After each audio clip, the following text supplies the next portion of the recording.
and welcome back to PD classes. First of all, congratulations to all of you that you all are here with me. It means you are serious, and this seriousness will take you towards 100 out of 100 marks. That's for sure. Okay. Reason being because you are now ahead of the others who are not serious and not searching for any last minute revision videos. You are searching for it, you are here, it means you are serious. Apart from that, we have started this last minute revision video series for class 12 political science, जिसमें 2 chapters हम कर चुके हैं. आज 3rd chapter contemporary south Asia की बारी है. 10 most important questions के थ्रू सारा चैप्टर रिवाइज करवा रहा हूँ. 2 करवा चुका हूँ, प्लेलिस्ट में से वो देख लेना. अपार्ट फ्रॉम दैट, ये कहाँ से करने हैं जो मैं नोट्स के थ्रू रिवीजन करवा रहा हूँ, वो सारे नोट्स और other free resources as well you will get till the board exam free from the WhatsApp community. WhatsApp community का लिंक डिस्क्रिप्शन में दिया है, that you will join. Class 10th का एग्जाम अब हो चुका है, ठीक है, उन्होंने फायदा ले लिया है. क्लास 12th अब तुम इसको यूज करो. What you will gate is complete notes, crisp revision notes for final revision. उसी का ही एक क्रिस्प वर्जन बनाया.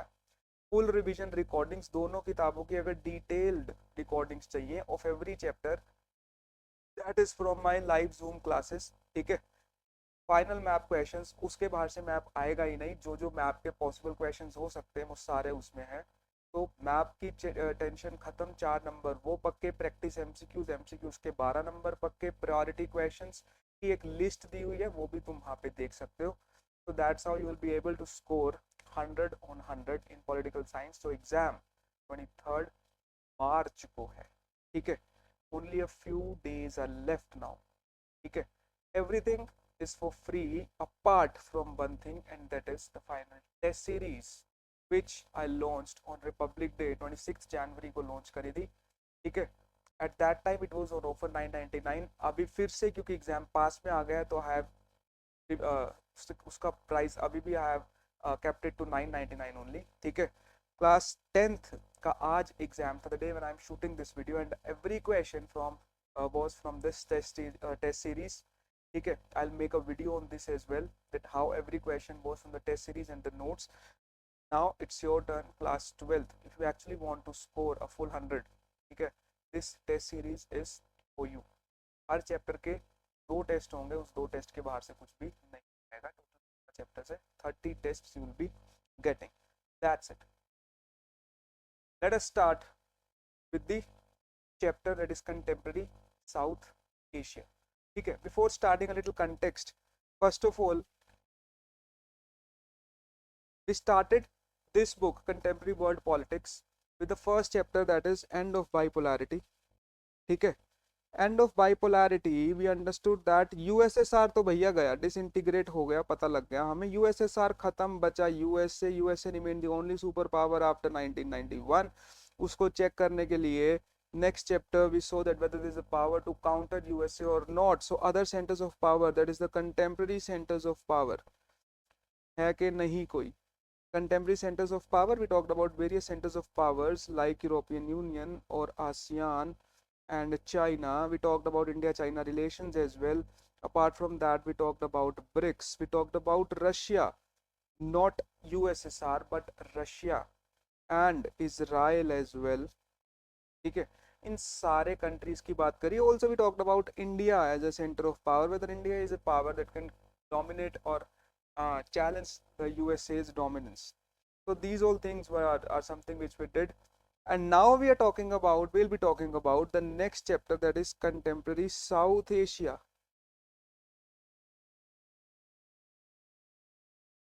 साउथ एशिया हमारा इलाका है. हम अपने रीजन की बात करेंगे. जो बचपन से तुम एक मैप देखते आए हो ना, ठीक है, दिस मैप है ना, या फिर जो तुम्हें वो physical political map of India मिलता है, उसके साथ इंडिया एंड इट्स नेबर्स होते हैं, ये वही रीजन है, इसको साउथ एशिया बोलते हैं. ठीक है.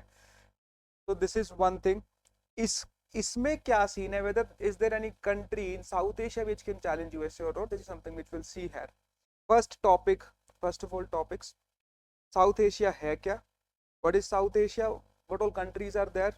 Then will talk about 4 major powers in the South Asia. ठीक है. पहली Pakistan, whether it's a power or not, we'll check what all happened in Pakistan and what is the future prospects of Pakistan, then Bangladesh, then Nepal and then Sri Lanka. ये 4 countries की detail में बात करेंगे और फिर India के इन सब के साथ क्या पॉजिटिव्स और नेगेटिव्स है. तो मोस्ट इंपॉर्टेंट इज पाकिस्तान, तो India Pakistan conflicts and certain positive things as well, and then rest of the neighbours के साथ इंडिया के क्या पॉजिटिव एंड नेगेटिव्स हैं. लास्ट में पीस एंड कॉपरेशन के कुछ इन्होंने किया है कि नहीं किया है, दैट इज समथिंग लाइक हमने पिछले चैप्टर में बात किया था कि यूरोप ने एक अपना यूनियन बना लिया, EU European Union. South East Asian countries ने एक अपना ग्रुप बना लिया, ASEAN association of South East Asian nations. South Asian countries ने एक अपना ग्रुप बनाया जिसका नाम है SAARC, South Asian association for regional cooperation. ठीक है, so for peace and cooperation they have also made an organisation, but whether it is successful or not, this is something which we discuss. So these are the topics. इसी के इन topics के total 10-11 questions will discuss, जिससे पूरा chapter हमारा cover हो जाएगा. Let's start the first topic, what is south Asia. ये मैप दिख रहा है, यही हमारा साउथ एशिया है. इसमें इस जगह का राजा है India, because we are the biggest country in south Asia. ठीक है, see this, this is India, the biggest of all, is one thing. उसके बाद वेस्टर्न साइड से शुरू हो जाओ और सीरीज में देखते जाओ कौन से कंट्रीज है. ठीक है, इन रेड कलर और in blue colour I am marking all the countries. एक हो गया इंडिया, टोटल 7 कंट्रीज हैं, याद रखने हैं. How many countries are there in south Asia. अच्छा, एक डाउट अभी क्लियर कर लो, how many countries are there in south Asia. Answer will be 7. But how many countries are there in the SAARC. अगर जब लास्ट में हम SAARC discuss करेंगे, SAARC is or is an organization. South Asia is geography, geographically 7 countries. SAARC उन 7 countries में एक country को और ऐड कर दो, that is Afghanistan. So total 8 countries. ये अभी याद कर लो. अब साउथ एशिया में मैंने बताया as a region geographically there are 7 countries, starting with India हो गया, उसके बाद वेस्टर्न साइड से पाकिस्तान सीरीज में, देन नेपाल, भूटान, बांग्लादेश, श्रीलंका, मालदीव्स. मालदीव्स इससे थोड़ा और नीचे है, ठीक है, बट सिंस मैप्स उसके भी अपने लिमिटेशंस है. ठीक है, तो उसी वजह से मालदीव्स यहाँ पे तुम्हें दिख रहा है, otherwise it's below Sri Lanka in the eastern western side. Obviously Lakshadweep के थोड़ा नीचे, ये थोड़ा लक्षद्वीप के बहुत क्लोज कर दिया. This is one thing. These are the 7 countries. ठीक है, पहला India, second Pakistan, third Nepal, fourth Bhutan, fifth Bangladesh, sixth Sri Lanka, seventh Maldives. Sir ये म्यांमार भी तो इंडिया का नेबर है, ये क्यों नहीं है साउथ एशिया में? क्योंकि ये आसियान का पार्ट है ना, इसीलिए ये साउथ एशिया में नहीं आएगा. But we are talking about is south Asia. So Myanmar ASEAN का पार्ट है, तो साउथ ईस्ट एशिया हो गया वो. This is part of south Asia. Again अभी यहाँ पे हम डिटेल्स में जाने के लिए नहीं है, डिटेल्स में जाना है तो वो टाइम चला गया. Now please be very much exam focused. पहली बात तो ये 7 कंट्रीज हैं. ठीक है, that's what our first question is, what does the expression south Asia means. These 7 countries, India, Pakistan, Bangladesh, Nepal, Bhutan, Sri Lanka, Maldives. How can you remember India, Pakistan, Bangladesh? अगर बुक 2 का चैलेंज ऑफ नेशन बिल्डिंग पढ़ा है तो पता होगा ना, पहले सिर्फ इंडिया हुआ करता था, इंडिया से अलग हुआ पाकिस्तान, पाकिस्तान से अलग हुआ Bangladesh. You can remember it like this. Nepal and Bhutan are the 2 sandwich countries, India China के बीच में है ना. इट्स लाइक सैंडविच के बीच में जो that patties is there, no, so that is like Nepal and Bhutan, sandwich countries बोलते थे. एंड श्रीलंका और Maldives are 2 island countries. So that's how you can remember it. ठीक है, उसके अलावा यार there is one question which can come, that south Asia, because it's statement written there in your NCERT, that South Asia stands for diversity in every sense that it continues one geopolitical space. मतलब south Asia में इतनी diversity है, only India represents vast diversity and all these countries if you'll see are so much diverse, but still it is a single region, South Asia. How is that possible? उसका reason है क्योंकि अगर south Asian जगह हम देखें ना, तो you will C northern side पे तो हिमालयाज आ जाएंगे, है ना, यहाँ पे भी हैं और यहाँ पे भी हैं, ये तो हमें पता है. दैट नॉर्दर्न हिमालयाज 3 उनकी चोटियाँ हैं जो three ranges that are Himadri, Himachal and Shivaliks. ठीक है, so and south में there is Indian Ocean.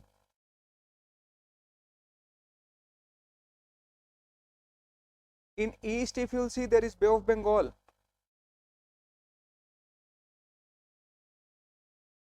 And in west there is Arabian Sea. है ना, बीच में दिस इज द रीजन. तो इसीलिए एक ये अलग से एक रीजन बन जाता है, चाहे अंदर डाइवर्सिटी जितनी मर्जी हो, but as a region geographically एक साथ है ना.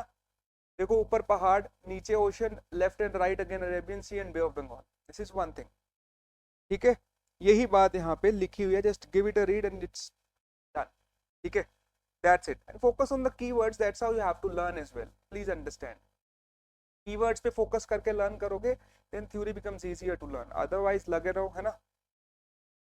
अच्छा, apart from that one question also comes like कि यार इन कंट्रीज में भी democracy is becoming the first choice the people of south Asia. Examples देके बताओ. एक बात समझ लो, हमारी जगह पे साउथ एशिया और एशिया, एशियन कंडीशंस में डेमोक्रेसी ना एग्जिस्ट कर ही नहीं है कभी. बहुत पहले के अगर टाइम से हम देखें तो, अभी तो चल रही है, दैट्स फाइन. बिकॉज ऐसा माना जाता है, chapter number 2 era of one party dominance में भी हमने ये देखा था. There is a question that comes that there was skepticism about India's democratic experiment. Western countries were doubtful that democracy will not be able to sustain in India, है ना, but we हमने उनको we proved them wrong, है ना, by conducting the first general elections and still now we're a functioning democracy. ऐसा, मगर still it's a logical thing that democracy as a concept requires basic necessities. जो क्या है, एक तो उस कंट्री में पॉवर्टी नहीं होनी चाहिए, प्रोस्पेरिटी हो, थोड़ा यार पैसा हो. ठीक है, रिच कंट्री होना चाहिए, पुअर कंट्री ना हो.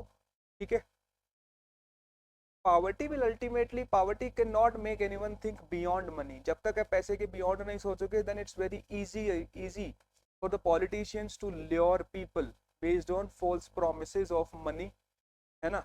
so this is one thing. Secondly, that country should be literate because democracy is rule of people. People choose their representatives. Now literate people will choose better people, illiterate people will choose illiterate people maybe, or not such good leaders if not illiterate, है ना. This is a notion on which it is said that democracy requires prosperity and literacy. ठीक है, this is just a notion what I am saying. ठीक है, whether it's true or false future will tell. ठीक है, but अब हमारी वाली जगह पे साउथ एशिया में ना तो ज्यादा प्रोस्पेरिटी है ना ही ज्यादा लिटरेसी है. तो दिस इज वन रीजन ये क्वेश्चन यहाँ पे आया है कि हमारी कंडीशंस में भी ये सारे कंट्रीज जो साउथ एशिया के हैं they are still wanting for democracy. It's a good thing no. इसको एग्जांपल्स देके हमने समझाना है, वेरी इजी. नेपाल ने खुद को मोनार्की से डेमोक्रेसी बनाया, श्रीलंका और इंडिया तो शुरू से ही डेमोक्रेसी है, भूटान भी पहले मोनार्की था डेमोक्रेसी में बदल गया, मालदीव्स पहले सल्तनत था वो भी रिपब्लिक बन गया with presidential form along with multi party system. So these are the things which shows that the countries of South Asia are moving towards democracy. That's it. ठीक है, तो ये एक बात याद रखो और यही सारों को हम डिटेल में आगे पढ़ेंगे भी, that how they are demanding democracy people in the other various countries of South Asia. This is the first topic. What is South Asia? Now this is something which we know. South Asia includes the 7 countries, है ना. वैसे we are very diverse but geographically still we are a single region because we are bound. From the north there are Himalayas, southern there is Indian Ocean, western side we have Arabian Sea, eastern side we have Bay of Bengal, in center there is complete region South Asia. Okay, so that gives us natural singularity. This is one thing. Then military and democracy in Pakistan. अब ये फटाफट से देखो, आसान भाषा में है क्या, सुनो जरा अच्छे से. पहला कंट्री आ गया पाकिस्तान, उसकी हम बात करेंगे. ठीक है, अब तुम जिस स्टेज पे हो इतना तो तुम्हें पता है कि पाकिस्तान में हमने ये पढ़ना है कि कब वहां पे डेमोक्रेसी थी, कब कौन सा मिलिट्री रूलर आया, सीरीज में पूरा उसका डिटेल पढ़ना है. और 2 ही क्वेश्चन पाकिस्तान में हमने देखने हैं, and these 2 questions are military and democracy in Pakistan, कब कब मिलिट्री आया, कब कब डेमोक्रेसी आया पाकिस्तान में. Second is that why democracy failed there, why democracy failed in Pakistan, reasons. 2 questions Pakistan से करने हैं, इसके बाहर से कोई क्वेश्चन आ गया मुझे पकड़ लेना, ठीक है, कोई दिक्कत नहीं है। Is this clear? पकड़ लेना, पकड़ोगे कैसे मतलब ये मत सोचो कैसे आएंगे सर, कहाँ होंगे, कहाँ मिलेंगे।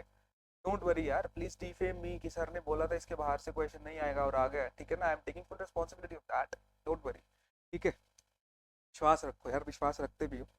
दिस इज वन थिंग, देखो अब जरा military and democracy in Pakistan का क्या हुआ, ये चार्ट मैंने कैसे बनाया है। One, blue colour represents democracy whenever there was democracy, white is the transition period and green is when there was military, ठीक है। सो इस सेंस में इस चार्ट को देखना, that will be easier for you to understand and remember. और बहुत आसान है, पहले एक बार देख लो, शुरू शुरू में थोड़ा सा हो सकता है तुम्हें कॉम्प्लेक्स लगे, अदरवाइज बाद में एक मैं सीरीज लिस्ट बनाऊंगा, then it will be easier for you. क्या है देखो जरा, सबसे पहले कीवर्ड्स पे फोकस करना, मैं पहले ही बता रहा हूँ। सबसे पहली चीज, जैसे ही पाकिस्तान ने अपना कॉन्स्टिट्यूशन बनाया, जनरल आयुब खान ने खुद को वहां पे इलेक्ट कर लिया। पहला लीडर जनरल आयुब खान ने खुद को वहां पे इलेक्ट कर लिया, कॉन्स्टिट्यूशन बना, general Ayub Khan got himself elected. पहला नाम क्या याद रखना है, जनरल आयुब खान। उनके रूल के against popular dissatisfaction was there. Popular dissatisfaction मतलब लोगों ने बहुत प्रोटेस्ट किया, भैया we don't like this leader, we need another leader with certain good principles, fine. मगर जब भी ऐसा पॉलिटिकल वैक्यूम आता है, whenever people don't like a leader, तो ऐसी सिचुएशंस में मिलिट्री का टेक ओवर करना बहुत लाजमी होता है, और वही वहां पे हुआ। General Yahya Khan was a military leader जिसने पाकिस्तान को ओवरटेक कर लिया। General Ayub Khan, popular dissatisfaction, general Yahya Khan took over, this is one thing. General Yahya Khan के टाइम पे ही बांग्लादेश क्राइसिस हुआ था, जो इंडिया और पाकिस्तान का 1971 में वॉर हुआ था, जिसपे border 2 movies also based. Is this clear? 1971 war between India and Pakistan. There's also been another movie that is Sam Bahadur. General Sam Manekshaw was there. है ना? So if you want, you can watch those movies as well for a better context. But otherwise, we'll be doing this in India's external relations, chapter number 4 of book 2. That is politics in India since independence. So don't worry. ठीक है, general Yahya Khan आ गया, उनके time पे 1971 war हुआ, जैसे ही war खत्म हुआ, Bangladesh independent country बन गया था। उसके बाद पाकिस्तान में फ्रेश इलेक्शंस होते हैं, और डेमोक्रेटिक तरीके से जीत के जो वहां पे आदमी आता है, उसका नाम जुल्फिकार अली भुट्टो। 1971 में वो आते हैं, 1977 तक वो वहां पे रूल करते हैं। अब यार 1971 टू 1977 अराउंड 6-7 इयर्स मिलिट्री को लगा यार ये क्या बात है, हमारी पावर तो कम हो गई, डेमोक्रेटिक रूलर आ गया यार, 7 साल हो गए। Then again, a military dictator came, that was General Zia ul Haq. 1979, the democratic elected government was removed. General Zia ul Haq made as military ruler in 1977. But लोग चाहते हैं democracy, who want to live under a military ruler? No, nobody. Therefore 1982 onwards, 77 में general Zia ul हक आए, 782 onwards उनके खिलाफ भी protest शुरू हो गए कि भैया डेमोक्रेसी लाओ, ये क्या चल रहा है, ठीक है। और अल्टीमेटली 1988 में जाके इलेक्शंस होते हैं, जिसके बाद फिर से एक इलेक्टेड रूलर वहां पे आते हैं, जिनका नाम बेनजीर भुट्टो, जो जुल्फिकार अली भुट्टो की ही बेटी है, Benazir Bhutto, daughter of Zulfikar Ali Bhutto. 1988, now from 1988 to 1999, ये 10-11 साल वहां पे 2 पॉलिटिकल पार्टीज की सरकार रहती है, ठीक है। सबसे पहले 5 साल वहां पे Benazir Bhutto, miss Bhutto, and she was from the party PPP, Pakistan people's party. And then for the next 5 years came Nawaz Sharif, very popular leader. I assuming you must know about him. If don't, then it's also fine, ठीक है, कोई तुम्हारा current affairs test नहीं है। और इनकी नवाज शरीफ जी का party का नाम है PML, Pakistan Muslim league, PPP, PML. These 2 political parties under Benazir Bhutto and Nawaz Sharif ruled for the next 10 years. And in 1999 general Pervez Musharraf, फिर से लगा यार कि 1988 से डेमोक्रेसी वहां शुरू हुई हुई है, 1999 हो गया है, इतना साल डेमोक्रेसी कैसे टिक गई। फिर से मिलिट्री रूलर वहां पे आ गया। अब कौन सा military ruler, that is general Pervez Musharraf. 1999 में ये आए, नवाज शरीफ को हटा दिया। अब ये समझदार समझदार इन द सेंस तेज था, इसको पता था कि यार अगर मैंने खुद को इलेक्ट नहीं करवाया डेमोक्रेटिकली तो लोग फिर से प्रोटेस्ट करेंगे और मुझे फिर से प्रेशर डाल के हटना पड़ेगा। Therefore in 2001 he got himself elected as a president। हाँ military ruler, but he got himself elected as a president. Fake elections करवा दिए, फेक इलेक्शंस दिखावे के लिए सिर्फ। और 2001 से ऐसे ही चलता रहा 2008 तक। फेक इलेक्शंस, आर्मी रूलर्स ही रहे, ऐसे ही फेक इलेक्शंस करवा के चलते रहे और एज प्रेसिडेंट रूल करते रहे खुद को इलेक्ट करवा के, बट ओरिजिनली अंदर से वो मिलिट्री रूलर्स ही है। बट सिंस 2008 वहाँ पे डेमोक्रेटिकली इलेक्टेड गवर्नमेंट्स ही रही हैं पाकिस्तान में, जिसके एग्जाम्पल्स तुम्हें बताए हुए हैं, ध्यान से देखना। 2013 में फिर से नवाज शरीफ आए, 2018 में इमरान खान आए, 2022 से अभी तक शहबाज शरीफ वहां पे रूल कर रहे हैं जो नवाज शरीफ के ही बेटे हैं। क्या एग्जांपल्स बताए मैंने। 2013 onwards came Nawaz Sharif, democratically elected government. 2018 onwards came Imran Khan, the famous cricketer, who is now right now in jail there. And since 2002, Shehbaz Sharif, who is the son of Nawaz Sharif, is ruling Pakistan. ठीक है, although that's a different thing that there is democratically elected government, but still more dominance there is of military even now as well। ठीक है, but fine, दिखने के लिए तो कम से कम still वहाँ पे democratically elected government is there, elected leaders are there। ठीक है, although the dominance is of military, that's it। ये है पूरी कहानी पाकिस्तान की। अब इसको लर्न कैसे करें सर, तो लर्न करने का यार एक तरीका है, कीवर्ड्स पे फोकस करोगे। फॉर एग्जांपल मिलिट्री रूलर्स के नाम याद करो, या बाकी टोटल सबके नाम याद कर लो बस, पूरा हुआ क्या क्या। ठीक है, years and the names as soon as. अब देखो सीरीज कैसे लर्न करनी है। As soon as Pakistan framed its constitution, General Ayub Khan got himself elected. So first ruler, General Ayub Khan. There was a popular dissatisfaction against his rule. Therefore, it was taken over by General Yahya Khan.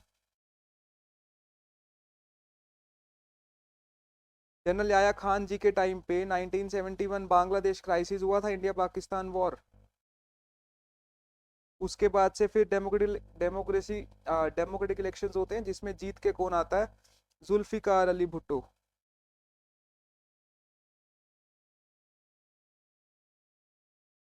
Zulfikar Ali Bhutto जी जीत जाते हैं। 1971 to 1977 he ruled the country. इतने साल rule करने के बाद फिर से military को लगा है तो गलत हो रहा है, तो again military take over by general Zia ul Haq. General Zia ul हक जी के खिलाफ भी 1982 में प्रो डेमोक्रेसी प्रोटेस्ट स्टार्ट हुए। ठीक है, और अल्टीमेटली 1988 वहां पे इलेक्शंस होते हैं और फिर से जो जीत के आती है वो जुल्फिकार अली भुट्टो की बेटी इस बार आती है जिसका नाम है बेनजीर भुट्टो। कब आए वो, 1988।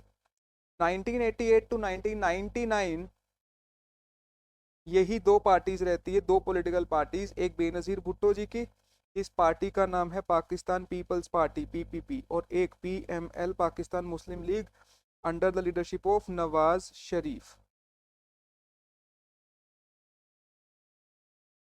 This is one thing. After Nawaz Sharif अब फिर से इतना समय हो गया और मिलिट्री रूलर्स नहीं आए, फिर से एक दोबारा मिलिट्री रूलर आ गया 1999 में जिसका नाम general Pervez Musharraf. In 1999 general Pervez Musharraf.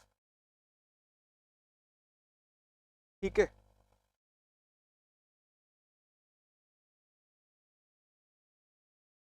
Now general Pervez Musharraf came and general Pervez Musharraf ने खुद को 2001 में ही got himself elected as a president. बोला यार फिर से मेरे खिलाफ भी मूवमेंट हो जाएगा, प्रो डेमोक्रेसी फायदा नहीं है।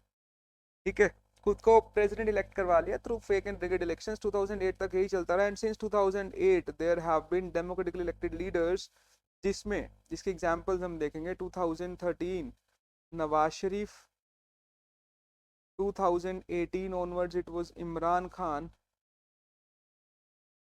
ये इमरान खान वो एम्पलीफायर गाने वाला नहीं है, प्लीज याद रखना, ठीक है। This is mister Imran Khan, the former cricketer of Pakistan, ठीक है, and then the leader in Pakistan as well. And then since 2023 22 that is Nawaz Sharif का ही बेटा जिसका नाम है Shehbaz Sharif. That's it, this is Pakistan's transition of military and democracy. ये याद कर लो, एक क्वेश्चन किए पाकिस्तान के ऊपर, दैट्स इट। और इसी क्वेश्चन को, इसी चार्ट को उस सीरीज में मैंने तुम्हें क्वेश्चन में दिया हुआ है आंसर में, ठीक है। जनरल आयुब खान, याहिया खान, जुल्फिकार अली भुट्टो, जनरल जिया उल हक, ठीक है, फिर बेनज़ीर भुट्टो, उसके बाद नवाज शरीफ जिनकी पार्टी का नाम है पाकिस्तान मुस्लिम लीग, ठीक है, उसके बाद general Pervez Musharraf, and then since 2008 Nawaz Sharif, Imran Khan, Shehbaz Sharif, बस दैट्स इट, ठीक है। Then next question, this is even more important question, that why democracy have failed there in Pakistan. यार उसके साथ का कंट्री इंडिया, उसका नेबर, उसका पेरेंट कंट्री है ना इंडिया, हमारे यहाँ पे still democracy is working, functioning perfectly fine, but why in Pakistan democracy failed, what are the reasons. उसके रीजंस बताए हुए, 4 रीजंस लर्न करने हैं, कुछ भी नहीं है। First of all, social dominance of military, clergy and land owning aristocracy. यार वहां पे ना डोमिनेंस है मिलिट्री का, क्लर्जी का। Clergy, remember class 9 French revolution, first 3 states, first state was clergy. Clergy मतलब जो धर्म के लोग होते हैं, है ना, रिलीजियस, जो रिलीजन के ठेकेदार होते हैं, खुद को जो बोलते हैं, दैट इज क्लर्जी। वहां पे उनकी डोमिनेंस है, मिलिट्री की डोमिनेंस है। लैंड ओनिंग एरिस्टोक्रेसी, एरिस्टोक्रेसी जमींदार, बड़े अमीर लोग। अब अमीर लोग हमेशा चाहेंगे that there should be strong government, democracy नहीं होनी चाहिए। Democracy basically is rule of many people. Many people are not rich. Many people are poor only. Rich is a small section that is known as aristocrats, and they want not democracy but military rule. है ना? So again, this is one reason why there have been the dominance of military. Second, Pakistan's conflicts with India. यार India के साथ जो conflict है पाकिस्तान का, तो वहाँ के लोगों को कभी कभी लगता है ये कि यार नहीं, यहाँ पे डेमोक्रेटिकली इलेक्टेड गवर्नमेंट नहीं बल्कि मिलिट्री रूल ही होना चाहिए। And then even there is lack of international support is well for them, कि वहाँ पे डेमोक्रेसी आए। इंटरनेशनली भी लोग नहीं चाहते कि वो डेमोक्रेसी वहाँ पे आए। उसके कारण एक ये भी है, because USA and other western countries support to military rule in Pakistan, क्योंकि यूएसए, भैया यूएसए है दादा, दादाजी जो भी चाहेंगे वही पूरी दुनिया में होगा। और वो ये बोलते हैं कि पाकिस्तान में मिलिट्री रूल होना चाहिए because it favours their interest, ठीक है ना। मिलिट्री रूलर को कंट्रोल करना is even easier, democracy, democratically elected government को कंट्रोल करना इट्स डिफिकल्ट। प्राइम मिनिस्टर को, चुनी हुई सरकार को जनता की सुननी पड़ेगी। जनता ने बोल दिया यूएसए के खिलाफ जाना है, प्रेशर डलेगा। Military ruler, he don't have any pressure on his mind, ठीक है, जैसा यूएसए बोलेगा करेगा। इसीलिए USA wants a military ruler there, not a democratically elected ruler Pakistan, ठीक है ना। और साथ में एक उनको ये लगता है कि यार see this, there is a fear of the threat of what they call global Islamic terrorism and the apprehension that Pakistan's nuclear arsenals might fall into the hands of these terrorist groups. बोले पाकिस्तान और आसपास वाले region में there is terrorism, Pakistan also had nuclear weapons, कहीं terrorist के हाथ में nuclear weapons लग गए due to the strong, due to weak democratic governments, तो काम हो जाएगा, फायदा नहीं है। दैट्स व्हाई यूएस आल्सो और other western countries don't support democracy in Pakistan, that's it, ये याद रखो। तो these are the 4 reasons.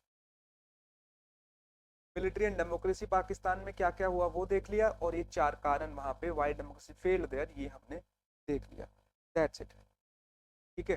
Now let's talk about the second country, that is Bangladesh. Pakistan कर लिया, बांग्लादेश अब कर रहे हैं। अब बांग्लादेश की जहां तक बात है बेटा, ये दो फेजेस में करना पड़ेगा, ठीक है, क्योंकि बांग्लादेश की जहां तक बात है तो तुम्हें पता है जिस स्टेज पे तुम हो, प्री बोर्ड्स वगैरह भी दे चुके हो, पेपर को सिर्फ 15 से 20 दिन बचे हैं, 15 दिन बचे हैं एक्चुअली, नॉट 20 दिन। 15 दिन जब पेपर में बचे हों तो ऑब्वियसली चैप्टर नंबर 1 और book 2 challenges of nation building कर चुके होंगे। इसमें तुम्हें पता है कि पार्टीशन के टाइम में इंडिया जब डिवाइड हुआ था तो इंडिया पाकिस्तान, तो पाकिस्तान दो टुकड़ों में बट गया था, one was west Pakistan, one was east Pakistan, है ना। There was also division of Punjab and Bengal as well, so this is one thing, west Pakistan east Pakistan.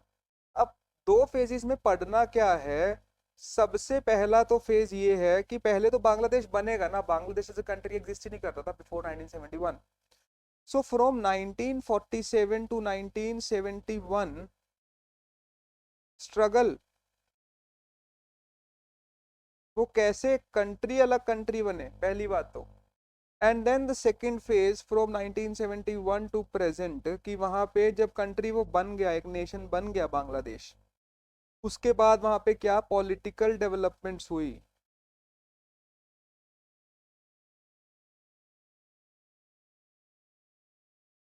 Struggle and then political developments, क्या क्या हुई, पहले एक कंट्री बना 71 में, तो 47 to 71 the first phase, how it was made as a country, different country, and then from 71 to present what और political developments happened in that country, ठीक है। Let us start now. सबसे पहले जो ये ईस्ट पाकिस्तान था, यही तो बांग्लादेश बनेगा ना यार, इतना पता होना चाहिए, अगर ये भी नहीं पता है तो एक बार बेसिक दोबारा से देख लो, ठीक है, फाइन। चलो अभी पता लग गया at least that East Pakistan will ultimately be becoming Bangladesh later on, ठीक है। What are the reasons also will be talking about it here. पहला phase East Pakistan struggle to independence from 47 to 71, that's it, ठीक है। सबसे पहले रीजंस, कारण क्या थे अभी के अभी याद कर लो, कारण सिर्फ ये थे, एक तो इम्पोजिशन ऑफ उर्दू लैंग्वेज। क्या प्रॉब्लम है, वेस्ट पाकिस्तान में बोला जा रहा है उर्दू, और ईस्ट पाकिस्तान में although these were also the Muslim, this was also the Muslim dominated region, but still the language the major language which was being spoken there was the Bengali language. Now people in East Pakistan wanted to speak more Bengali, and West Pakistan, capital of Pakistan basically is Islamabad, और वो यहाँ है। सो पूरा control waste Pakistan से हो रहा है, और ईस्ट पाकिस्तान को बोल रहा है कि भैया उर्दू बोलोगे तुम, बंगाली नहीं बोलोगे। So Urdu domination was there on East Pakistan, और लैंग्वेज हमें बहुत प्रिय है।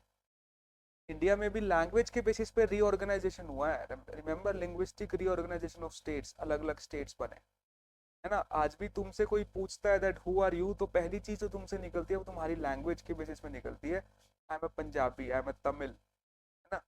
लैंग्वेज इज वेरी क्लोज और very much important part of our culture only, no, that's why India में लैंग्वेज के बेसिस पे स्टेट्स बने, वेस्टर्न तो कंट्रीज बने, यूरोप में देखोगे तो तुम, है ना, Germany based on German language, German speaking population, England for English people, France for French people, है ना। तो Spain and Portuguese also for Spanish and Portuguese respectively, ठीक है। So this is one thing, मगर यही बोल रहे हैं कि भैया उर्दू बोलोगे तुम तो बंगाली नहीं बोलोगे, this is the first reason. दूसरा unfair treatment of to the Bengali culture and language, जैसे ये उसी का ही पार्ट हो गया। Second was demand fair representation in administration, भैया फेयर रिप्रेजेंटेशन नहीं मिल रहा है यार, ईस्ट पाकिस्तान को सरकार में उतनी जगह रिप्रेजेंटेशन नहीं मिल रही थी, these were the two reasons why they protested, ठीक है। और ये ईस्ट पाकिस्तान का जो रीजन है ना, वो इंडिया में पहले बंगाल और असम का कुछ पार्ट था, वो अलग होकर ईस्ट पाकिस्तान बना था, this is one thing which you should remember. Struggle शुरू हुआ, अब जब भी कोई स्ट्रगल शुरू होगा कोई एक मोटिव के लिए, तो कोई एक आदमी को खड़ा होना पड़ेगा, वो आदमी थे Sheikh Mujibur Rahman, very important personality, ठीक है, जो अभी पीछे कुछ समय पहले बांग्लादेश की लीडर थी शेख हसीना, ये उनके फादर हैं शेख मुजीबुर रहमान, ठीक है। अब तो शेख हसीना जी इंडिया में ही है ना, they have asked for refuge in India, so she is in India only, no, this is one thing. Bangladesh में भी क्राइसिस आ गए, ठीक है, this is one thing I have told you before only, no, south Asia as a region जो है, वहां पे डेमोक्रेसी का टिकना बहुत मुश्किल है, because we lack the basic necessities for democracy, that is prosperity and literacy, it's not there in the South Asian conditions. Only India is such a country where we are still a very great functioning democracy. Otherwise, Nepal, you can see Gen Z's revolution. Bangladesh, again revolution was there. Pakistan, dominance of military. Sri Lanka, a civil war, है ना. Bhutan, still peaceful. Maldives, still peaceful, है ना, comparatively, because they have changed to a multi-party system. But otherwise, conflicts and conflicts. Fine. We are a diverse country. We are not that much literate. We are not that much prosperous. That is why democracy is not very easy to sustain in these conditions. This is one thing. But fine, Sheikh Mujibur Rahman जी खड़े हुए बोले हम तो ये तानाशाही नहीं सहेंगे. This is one thing. 1970 में एक इलेक्शंस होते हैं, ठीक है, और इनकी पार्टी शेख मुजीबुर रहमान की उन्होंने बनाई थी एक, जिसका नाम अवामी लीग था. उस पार्टी ने मेजॉरिटी सिक्योर की in the proposed constituent assembly for the whole Pakistan.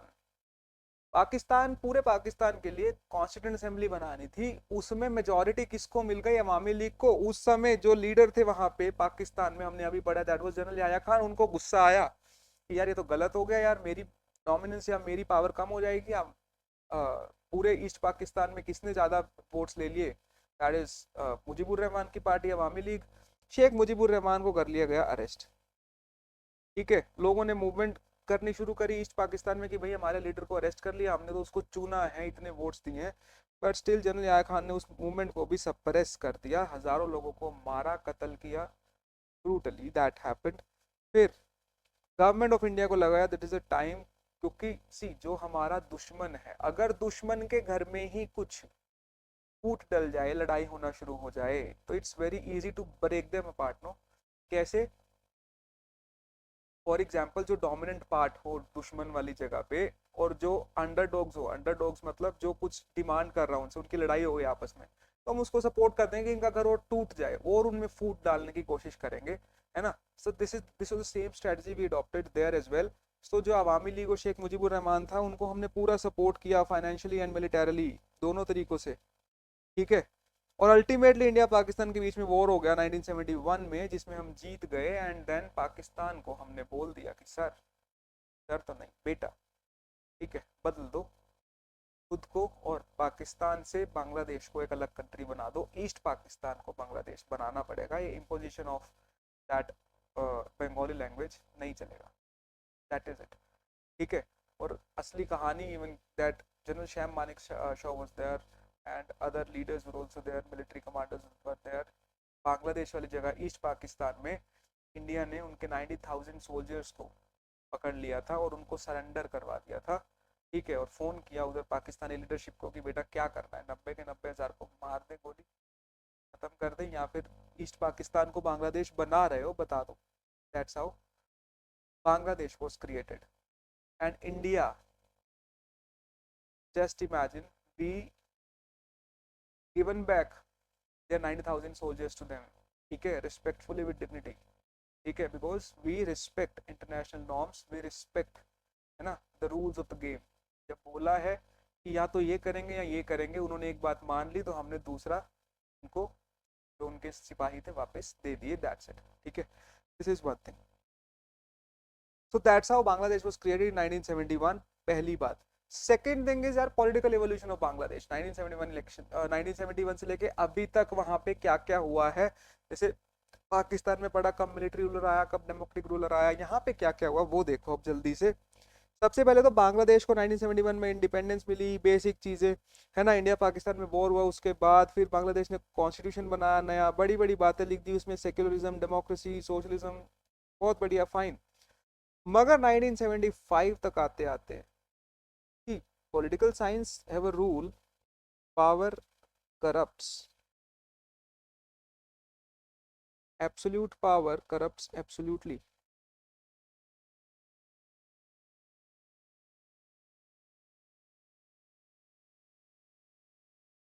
Power है तो करप्ट होगी, जितनी ज्यादा पावर होगी उतनी ज्यादा करप्ट होगी. Please remember this. This is political science. Please remember this. Power corrupts, absolute power corrupts absolutely. There's no way that if anyone will have power and he'll not misuse that power. ठीक है, एक छोटा सा example है यार. I have a little sister I may be more powerful, no, so I'll exert my power on my sister. ठीक है ना, पानी दे दे, ये कर दे, वो कर दे, ये काम कर दे, वो काम कर दे, इट्स वेरी नेचुरल। पावर का एक बेसिक प्रॉपर्टी है, फीचर है कि वो करप्ट होगी, मिसयूज उसका होगा ही होगा। पीछे से मोर पावर ऑन यू, है ना, बोलते हैं ना यार ये स्टाफ रूम में बुक्स रखवा दो, ये कर दो, वो कर दो, misuse of power, no, it's not your work to do, it's teachers work, but still being done.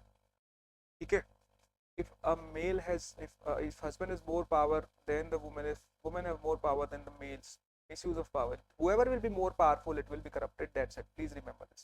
Trump has more power as far as the other countries are concerned, USA has more power, that's why attacks on Iran, okay, attacked Iraq as well, before attacked Afghanistan as well, power corrupts, that's it, please remember this.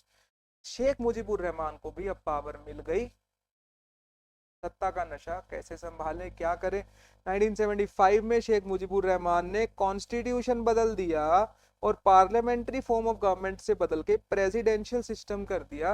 अब sir इसका मतलब क्या है, मतलब अभी सिर्फ इतना समझ जाओ that in parliamentary form of government there is still more accountability to people or their representatives. Presidential system like USA, president is supreme powerful, ठीक है।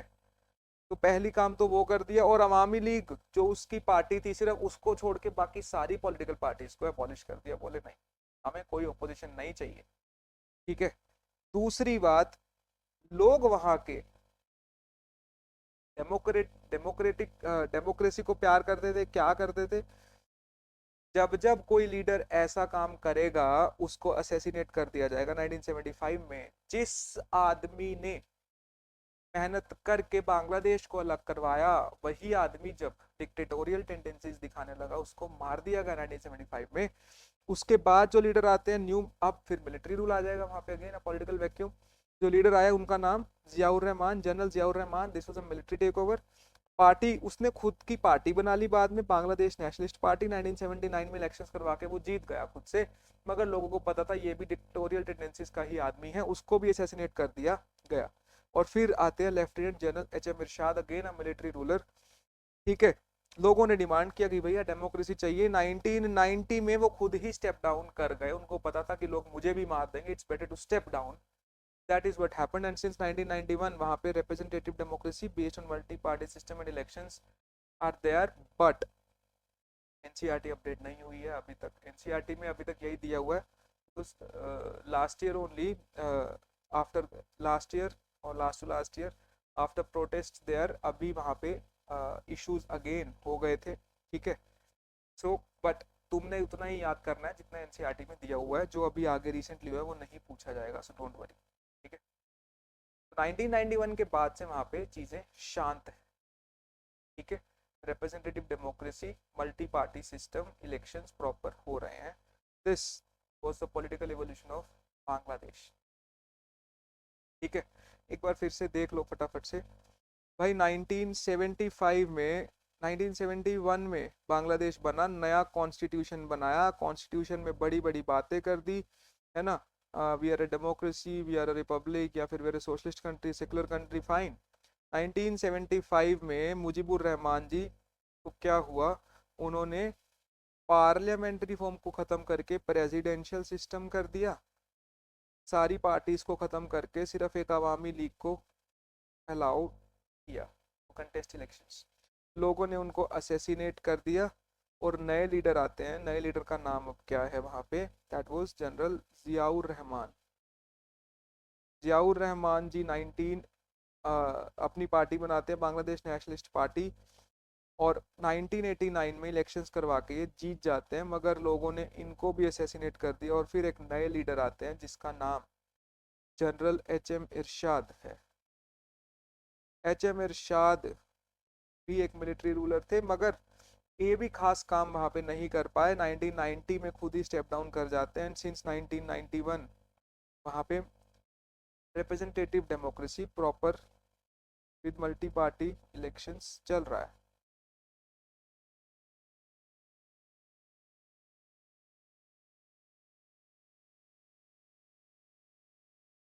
ये याद रखना है, ठीक है। तो this is Bangladesh, that's it.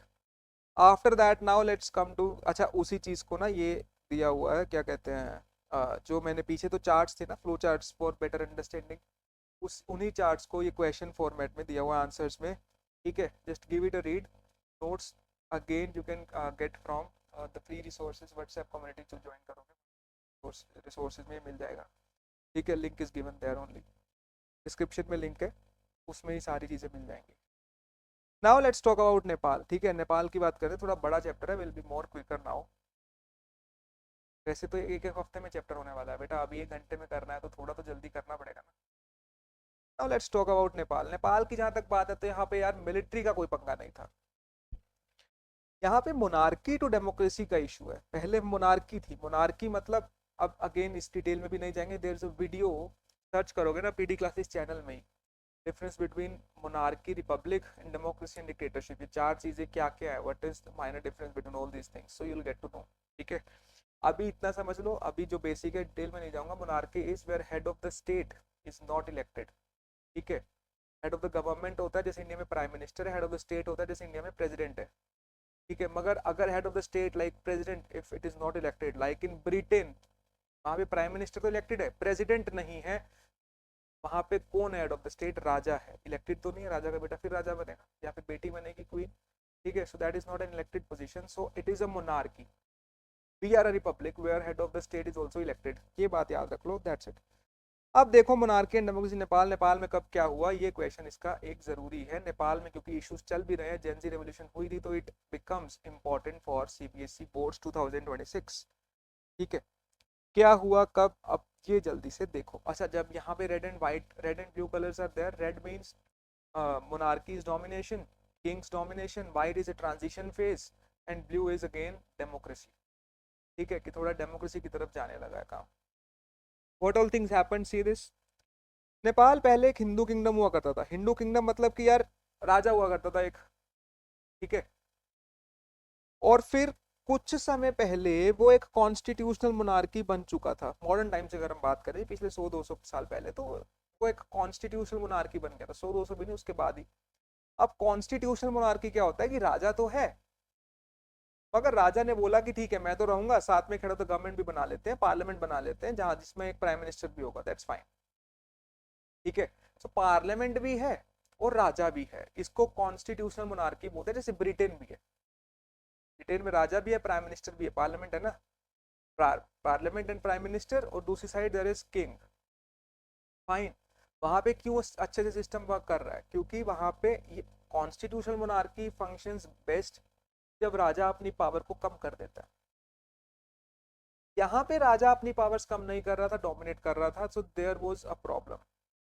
फिर क्या हुआ, लोगों ने बोला भैया हमें तो और अकाउंटेबिलिटी चाहिए, हमें तो प्रॉपर डेमोक्रेसी चाहिए, ये क्या है यार, राजा काम ही नहीं करने दे रहा है कुछ सरकार को अच्छे से, ठीक है। Ultimately see this king with the help of army, king और आर्मी मिलके restricted the expansion of democracy in Nepal, Nepal में डेमोक्रेसी को बढ़ने ही नहीं दे रहे थे राजा और आर्मी मिलकर। अल्टीमेटली 1990 में किंग को पता नहीं क्या हुआ, उसने बोला चलो ठीक है यार, नया कॉन्स्टिट्यूशन बनाते हैं जिसमें हम ज्यादा पावर देंगे चुनी हुई सरकारों को, पार्लियामेंट को।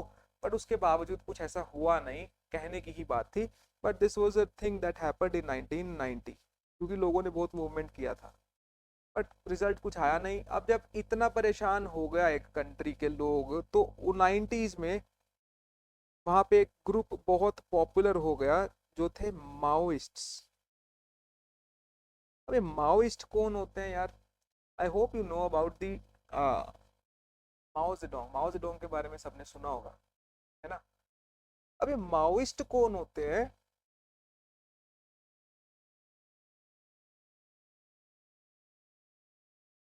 सी there is a left wing of the spectrum and there is right side of this. Whenever we refer to someone as leftist, it means he's someone who talks about poors, ठीक है, या फिर peasants, USSR, China also before 1978, ठीक है। And right wing, one who talks about the rich, they are conservatives. They don't want great changes because they are already rich. Why will they want a change? They are conservatives. Poors, they want a change. Who wants to remain as a poor? No. So that who want a change is someone who is progressive. On opposite or contrary to it is someone who is a conservative. Right wing, which is represented by USA also. ठीक है, to some extent अगर तुमने easy मतलब भाषा में समझना है तो यूएस यूएसएसआर, ठीक है, कैपिटलिज्म सोशलिज्म को देख के भी समझ सकते हो। तो यार जो ये पुअर्स की बात करता है मगर वॉयलेंट मेथड से, उसी के एक ग्रुप को हम माओइस्ट बोल देते हैं। बस इतना पहले एक बेसिक समझ जाओ और ज्यादा डिटेल में नहीं जाना है। वॉयलेंस करके अब सरकार गरीबों के हक की बात अक्सर नहीं करती है, तो गरीबों की बात इनको रखने के लिए या ट्राइबल्स की बात, पीजेंट्स इन ट्राइबल्स की बात रखने के लिए ये हथियार उठाते हैं, वॉयलेंस करते हैं। उस ग्रुप को एक माओइस्ट बोला जाता है। एग्जांपल इंडिया में नक्सलाइट्स हैं, वहाँ माओइस्ट भी हैं, नेपाल में। तो दीज आर सिमिलर ग्रुप्स, ये एक बात याद रखो। तो 90s में माओइस्ट बहुत पॉपुलर हो जाते हैं वहाँ पे, और ये आर्म्ड इंसरेक्शन की बात करते हैं। ये हथियार उठा के अपने हक लेंगे हम, है ना, प्रोटेस्ट कैसे करेंगे, हथियार उठा के सरकार के खिलाफ। अच्छा, जब ऐसा होता है तो बेसिकली पूरे नेपाल में एक ट्रायंगुलर कॉन्फ्लिक्ट स्टार्ट हो गया। अब ट्रायंगुलर कॉन्फ्लिक्ट मतलब conflict between three parties, political parties नहीं, थ्री ग्रुप्स, थ्री एंटिटीज, जिसमें एक तो हो गया king plus army, that is monarchists, ठीक है। दूसरा जो डेमोक्रेसी चाहते हैं, और तीसरा अब माओइस्ट आ गए। तो this triangular conflict was started. Question 2 marks में आएगा, बट वो the triangular conflict in Nepal, you will right about this. It was a conflict between the monarchists represented by king and the army, the Democrats who wanted democracy and the Maoists। इन तीनों में conflict को triangular conflict बोला गया है। ये वहां पे शुरू हो गया, ठीक है। और फिर जब राजा परेशान हो गया, 2006 की बात है, 2006 नहीं, ट्रायंगुलर कॉन्फ्लिक्ट जब हुआ, पहले पीछे ही आओ, इसको अभी रुको। ट्रायंगुलर कॉन्फ्लिक्ट हुआ, राजा परेशान, राजा ने 2002 में गुस्से में आके जितनी थोड़ी वो डेमोक्रेसी थी, हाउस ऑफ रिप्रेजेंटेटिव जो वहां पे था, पार्लियामेंट, उसको एबॉलिश कर दिया। बोले ये लो, जो थोड़ी बहुत ही तुम्हें डेमोक्रेसी दी थी वो भी खत्म कर दी अभी, ठीक है।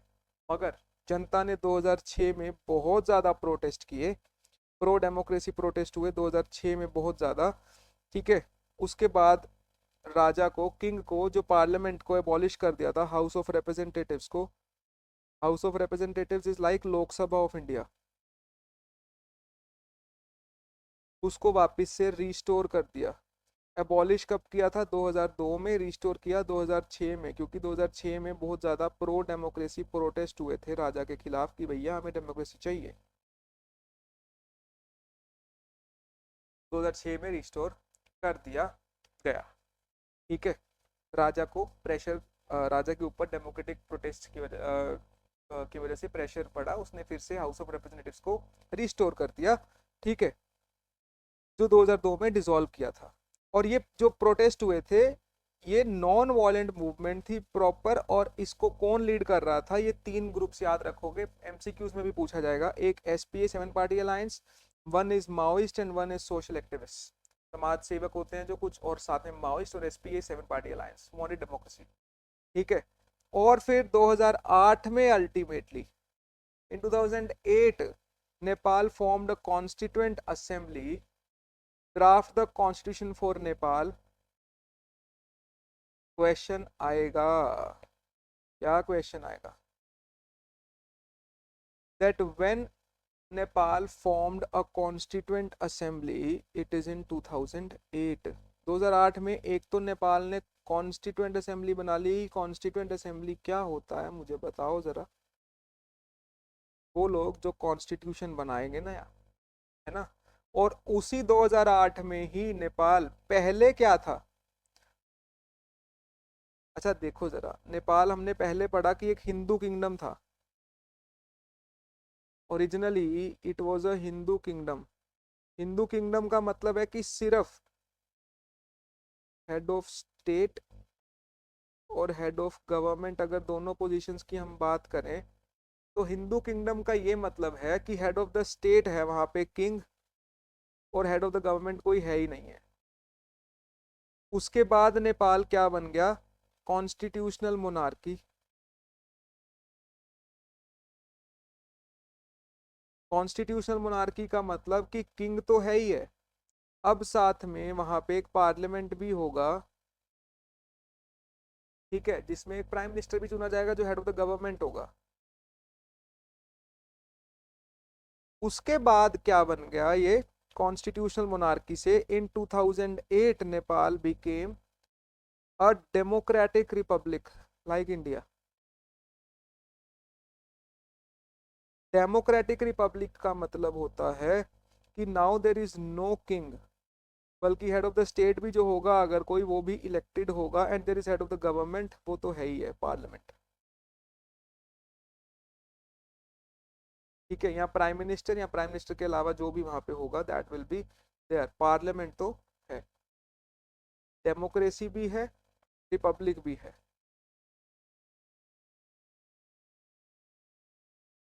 ठीक है, कब बना? 2008 में, और इसी टाइम इन्होंने अपनी कॉन्स्टिट्यूएंट असेंबली भी बनाई, और ये एक डेमोक्रेटिक रिपब्लिक भी बन गए।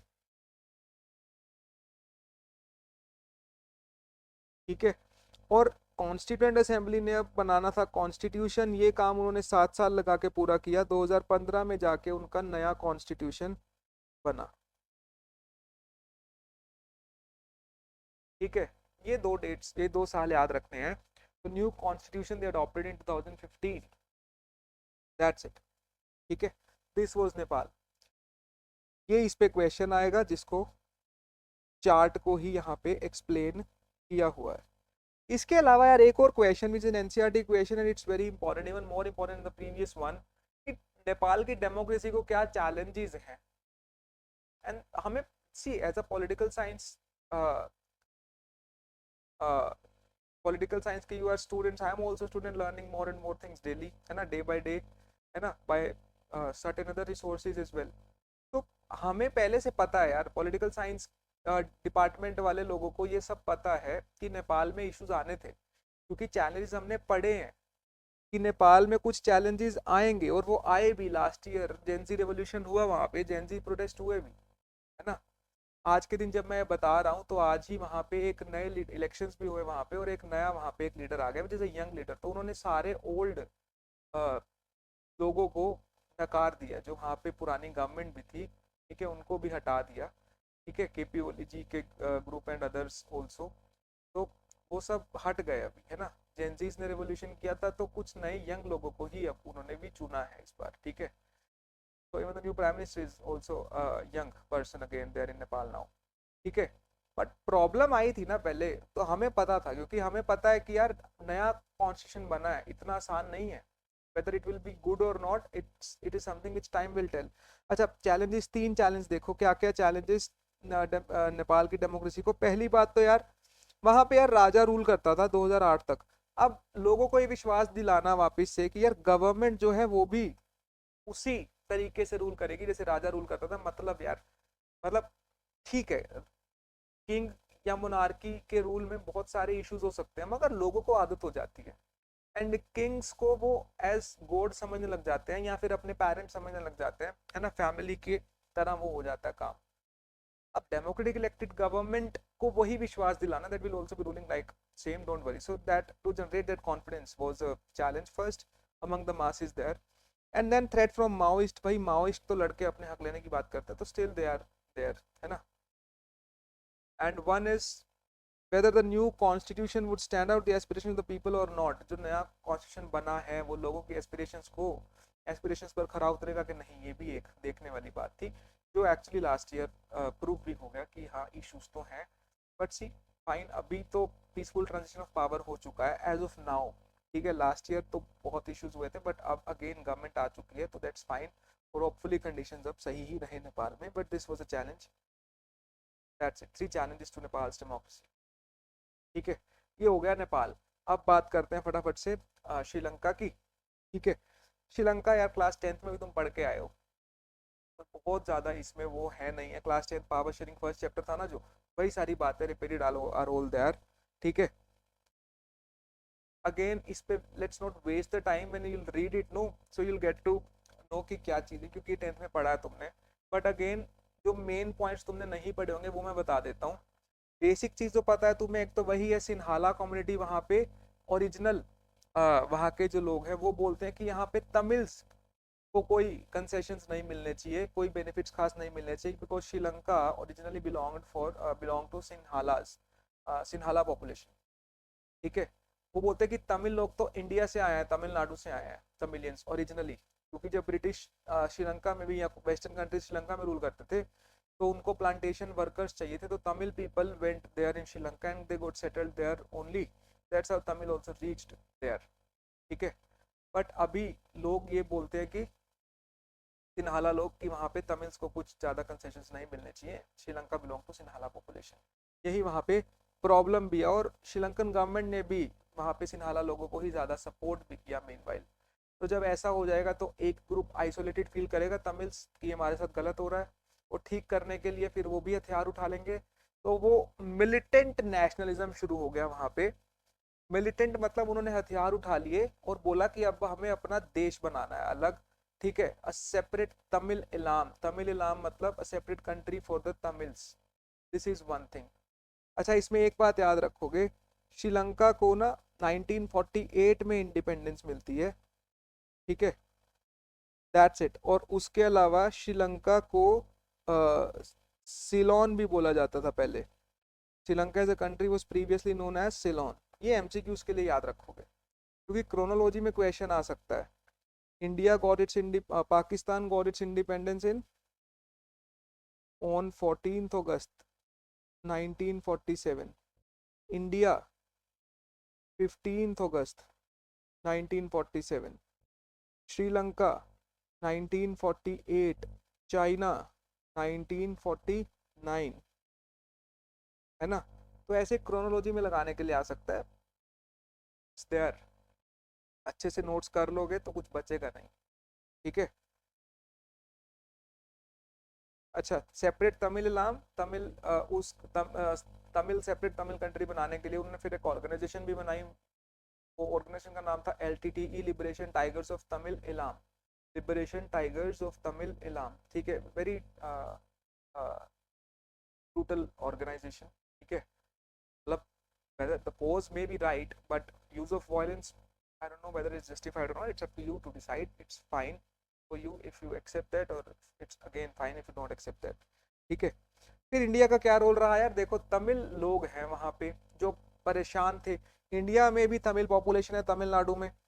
तो इंडिया के लोगों ने बोला, तमिलनाडु के लोगों ने, तमिल्स ने बोला कि यार हमारे भाई बहन वहां पे मर रहे हैं तो हम चुप कैसे रहेंगे। इंडियन गवर्नमेंट पे प्रेशर डाला।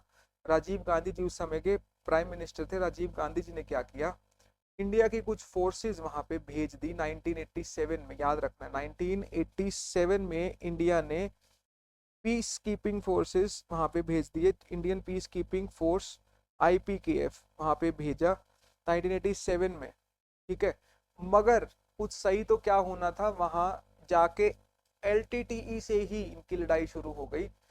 ना तो वहां के लोकल लोगों को ये बात अच्छी लगी कि इंडियन ट्रूप्स यहाँ पे आए हैं, ना ही LTTE को बात अच्छी लगी, क्योंकि LTTE को लगा कि ये कुछ ट्रीटी ट्रूटी करवा देंगे, हमें अलग नेशन चाहिए, वो हमें मिलेगा नहीं ऐसे। तो इसलिए इंडियन पीस कीपिंग फोर्सेस को वापस भेजो, इंडिया बेमतलब से इंटरफेयर मत करे। ठीक है, so this was being this happened 1989 में। 2 साल में ही इंडियन पीस कीपिंग फोर्सेस को वापस आना पड़ा, कोई मकसद हासिल नहीं हुआ। सॉल्यूशन कैसे निकला, ultimately Scandinavian countries are there. Scandinavian countries कौन से हैं, that Norway, Finland, Sweden, Denmark, है ना। They are the richest of all countries, है ना। ह्यूमन रिसोर्स इंडेक्स में भी बहुत आगे हैं। उन्होंने बोला यार हम खाली बैठे हैं, कुछ करना है, क्या करना है, श्रीलंका में प्रॉब्लम चल रही है, ले आओ हम इसको ठीक कर देते हैं।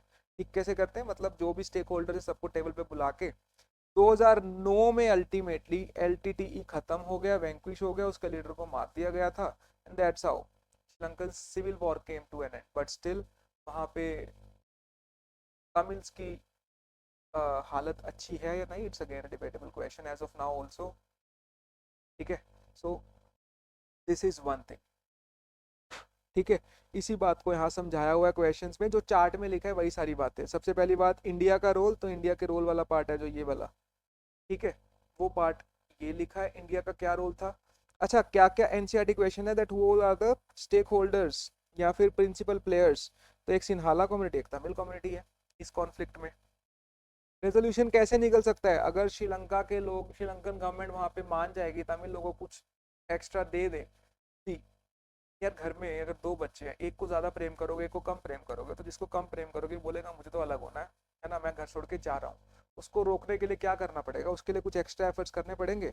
वो एक्स्ट्रा एफर्ट्स कंट्रीज क्या कर सकते हैं, उनको ऑटोनॉमी दे सकते हैं। ऑटोनॉमी होता है कुछ एक्स्ट्रा पावर्स देनी। तो अगर किसी बच्चे को लग रहा है कि यार हमारी पावर कम है, दूसरे वाला बच्चा डोमिनेट कर रहा है, तो उसको कुछ एक्स्ट्रा पावर दे दो। That's how your country will be saved from a civil war, है ना। तो यही रेजोल्यूशन कर सकता है श्रीलंका भी अपने कंट्री। ठीक है, दैट्स इट। एक श्रीलंका की अचीवमेंट्स पे बहुत क्वेश्चन आता है यार। श्रीलंका की अचीवमेंट्स को अगर हम देखें, ये क्वेश्चन आया है बहुत बार 4 मार्क्स में, ठीक है, 2 मार्क्स में भी आता है बहुत बार। तो देख लो यार क्या श्रीलंका की अचीवमेंट्स है। सबसे पहली बात तो यार, चाहे कॉन्फ्लिक्ट रहा है वहां पे, एथनिक कॉन्फ्लिक्ट, उसके बावजूद इकोनॉमिक ग्रोथ और ह्यूमन डेवलपमेंट नहीं रुकी है भैया, तरक्की होती गई है। ठीक है, दूसरी बात, पॉपुलेशन को भी उन्होंने कंट्रोल किया है। साउथ एशियन रीजन में it was one of the first developing country जिन्होंने population, rate of growth of population को भी कंट्रोल किया है। समझदार होते गए, ऑब्वियसली इकोनॉमिक ग्रोथ और ह्यूमन डेवलपमेंट होगा, एजुकेशन में इंप्रूवमेंट होगा, हेल्थ में होगा, पॉपुलेशन ग्रोथ रेट अपने आप कम हो जाएगा, इट्स वेरी नेचुरल। अच्छा, फिर साउथ एशिया के कंट्रीज में से ये one of the first countries है जिसने अपनी इकोनॉमी को लिबरलाइज किया, ओपन किया। सी,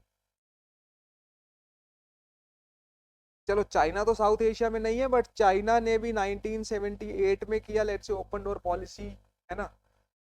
और इंडिया तो 1991। ठीक है, but Sri Lanka did it even before that. ठीक है, सिविल वॉर के बावजूद उनका ग्रोस डोमेस्टिक प्रोडक्ट जीडीपी बहुत अच्छा है। ठीक है, it has the highest GDP for many years right through the civil war, civil war के बावजूद। ठीक है, and not GDP, per capita GDP. Actually GDP में तो बेटा इंडिया ही आ गया, because India is now the fourth largest economy also, है ना। $4 ट्रिलियन की इकोनॉमी हम ऑलरेडी हो चुके हैं। बट पर कैपिटा हमारी जनता भी तो 150 करोड़ है ना, 150 करोड़ जनता $4 बिलियन, $4 ट्रिलियन दे रही है, मगर एक आदमी किससे कम आता है। श्रीलंका जीडीपी कम हो मगर वहाँ पे लोग भी कम है, तो एक आदमी कितना कंट्रीब्यूट कर रहा है, एक आदमी के पास कितना पैसा है, वो वहाँ पे ज्यादा है। Per capita GDP is even better there, ये याद रखो। और कॉन्फ्लिक्ट के बावजूद वहां पे डेमोक्रेसी आज भी इंटैक्ट है, ये एक बात देखने वाली है। कभी मिलिट्री रूलर नहीं आया ऐसे, democracy is still intact there even after having a civil war between Tamil and Sinhalas, that's it. ठीक है, तो these are the achievements of Sri Lanka. बात खत्म। अच्छा, एक चीज याद रखो यार, अभी ना जिस हिसाब से जो क्वेश्चंस आ रहे हैं ना पेपर्स में, अभी आज एसएसटी का भी पेपर था, तो एमसीक्यूज जब तक तुम्हें थोड़ा सा और अवेयरनेस नहीं है ना, या फिर तुम दिमाग लॉजिकली यूज नहीं करोगे, तो तब तक 100 मार्क्स लेना it's not that very easy. ठीक है, सो थोड़ा सा ना चीजों को डीपली समझने की कोशिश करो if you want to get 100 marks. ठीक है, चलो नाउ लेट्स कम टू, अब ये 4 कंट्रीज हमने देख लिए, फटाफट से एक क्विक रिकॉल कर लो। पहला टॉपिक हमने याद है क्या किया था, व्हाट इज साउथ एशिया, कि है क्या साउथ एशिया। तो हमने देखा था कि भाई साउथ एशिया में टोटल 7 कंट्रीज आर देयर। कौन से हैं ये भी देख लो। सबसे बड़ा इंडिया, फिर मैंने बोला था वेस्ट से शुरू कर दो, पाकिस्तान, नेपाल, भूटान, बांग्लादेश, श्रीलंका, मालदीव्स। ठीक है, 7 कंट्रीज। उसके बाद हमने देखा था that this country still is diverse, but उसके बावजूद एक सिंगल रीजन है, क्योंकि ऊपर हिमालयाज हैं, नीचे इंडियन ओशन है। इक्वेशन आने लगा है तभी मैं बता रहा हूँ, इस पे फोकस कर रहा हूँ। वेस्ट में अरेबियन सी है, इधर बे ऑफ बंगाल है ना। So geographically it is a single region. और उसके बाद इनमें भी अलग अलग कंट्रीज डेमोक्रेसी की तरफ जाने लगे हैं, ये एक और क्वेश्चन हमने इसमें ही देखा था। ठीक है, फिर हमने बात करी थी 4 बड़े कंट्रीज की अलग अलग से, जिसमें से पहला कंट्री था पाकिस्तान, दूसरा बांग्लादेश, तीसरा नेपाल एंड अभी रिसेंटली श्रीलंका। ये चारों कंट्रीज में क्या क्या इश्यूज हैं वो हमने देखा। और अब इंडिया के सबके साथ क्या पॉजिटिव्स और नेगेटिव्स है वो देखेंगे। अच्छा, उसमें एक चीज याद रखो यार, अब श्रीलंका, इनके अलावा we have Bhutan and Maldives as well. तो इंडिया के इन 6 के साथ पॉजिटिव नेगेटिव तो यार अभी इस वीडियो में करवाना मुश्किल है। तो नोट्स देख के उसमें सिर्फ तुमने 2 पॉइंट्स पॉजिटिव के 2 नेगेटिव के लर्न कर लेने हैं, बात खत्म। मगर जहां तक पाकिस्तान की बात है तो वो पॉजिटिव्स एंड नेगेटिव्स हम देखेंगे, खासकर नेगेटिव्स पे फोकस करेंगे कि क्या क्या कॉन्फ्लिक्ट्स हैं between India and Pakistan, which is your topic as well. वो अब हम स्टार्ट करने जा रहे हैं, इंडिया पाकिस्तान कॉन्फ्लिक्ट्स। क्या क्या कॉन्फ्लिक्ट्स हैं? सबसे पहला इस Kashmir issue. Let's be a little bit quicker now.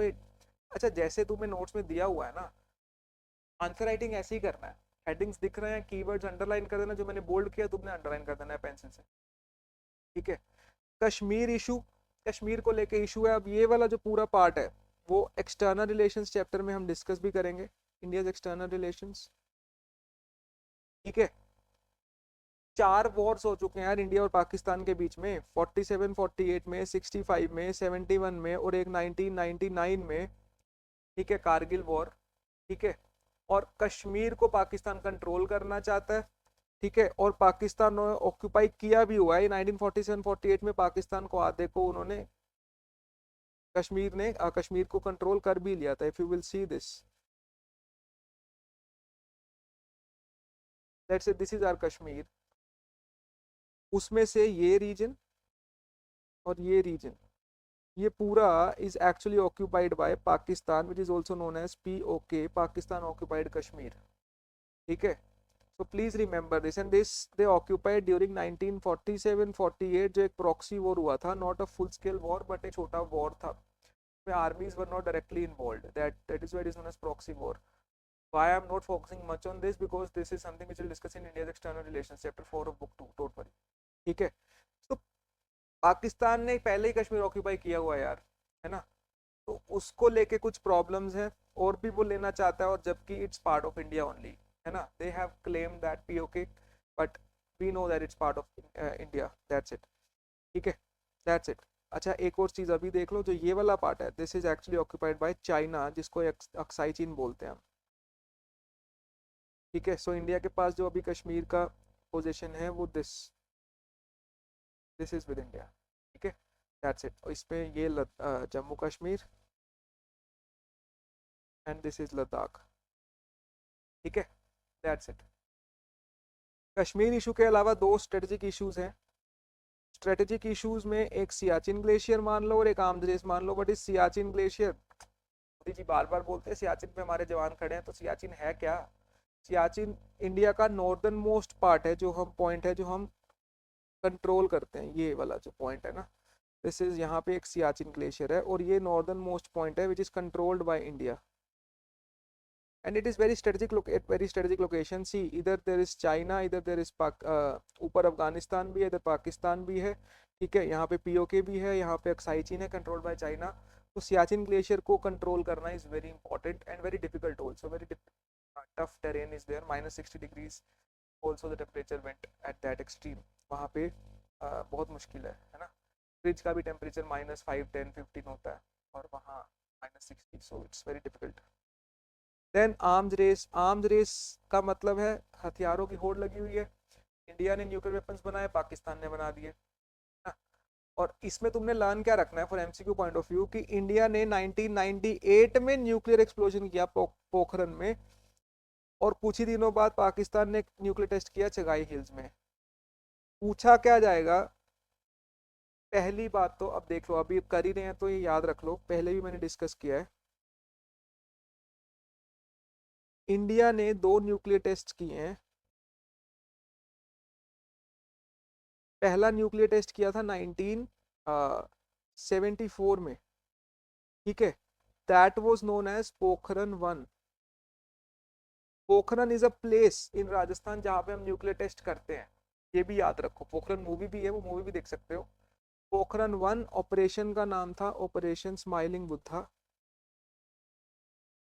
ठीक है। बट दिस वाज, इस टाइम हमने बोला था कि हमने टेस्ट सिर्फ सिविल, हम न्यूक्लियर एनर्जी का सिविल यूज करेंगे, मतलब मिलिट्री पर्पस के लिए नहीं, न्यूक्लियर एनर्जी को इंडस्ट्रीज में यूज करने के लिए हमने ये टेक्नोलॉजी का यूज करने के लिए हमने टेस्टिंग करी है, अदरवाइज नहीं, ठीक है। सेकेंड टाइम जब हमने किया that was in 1998, Pokhran 2, the second nuclear test जो हमने किया। टेस्ट कैसे होता है, बॉम्ब ब्लास्ट करके देखना पड़ता है, यार बॉम्ब ब्लास्ट करके देखना क्या पड़ता है, पूरी दुनिया को एक डेमोन्स्ट्रेशन होता है कि now we know how to use this technology, ठीक है। So you can see this Pokhran 2, इस टाइम ऑपरेशन का नाम था ऑपरेशन शक्ति। पहले वाले के टाइम पे जो लीडरशिप थी that was under Indira Gandhi,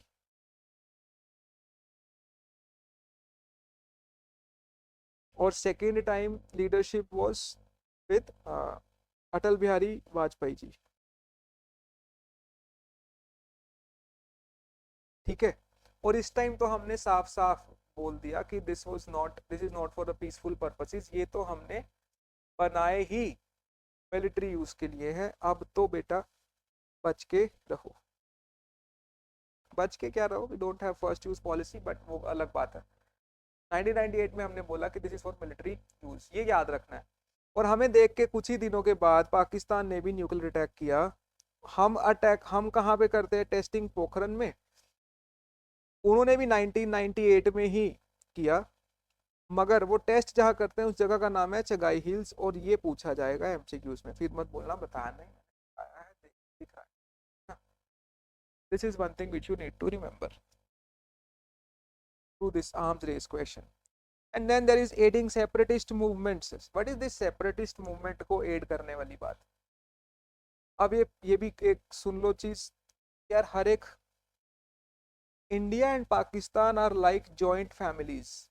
let's say this is India and this is Pakistan.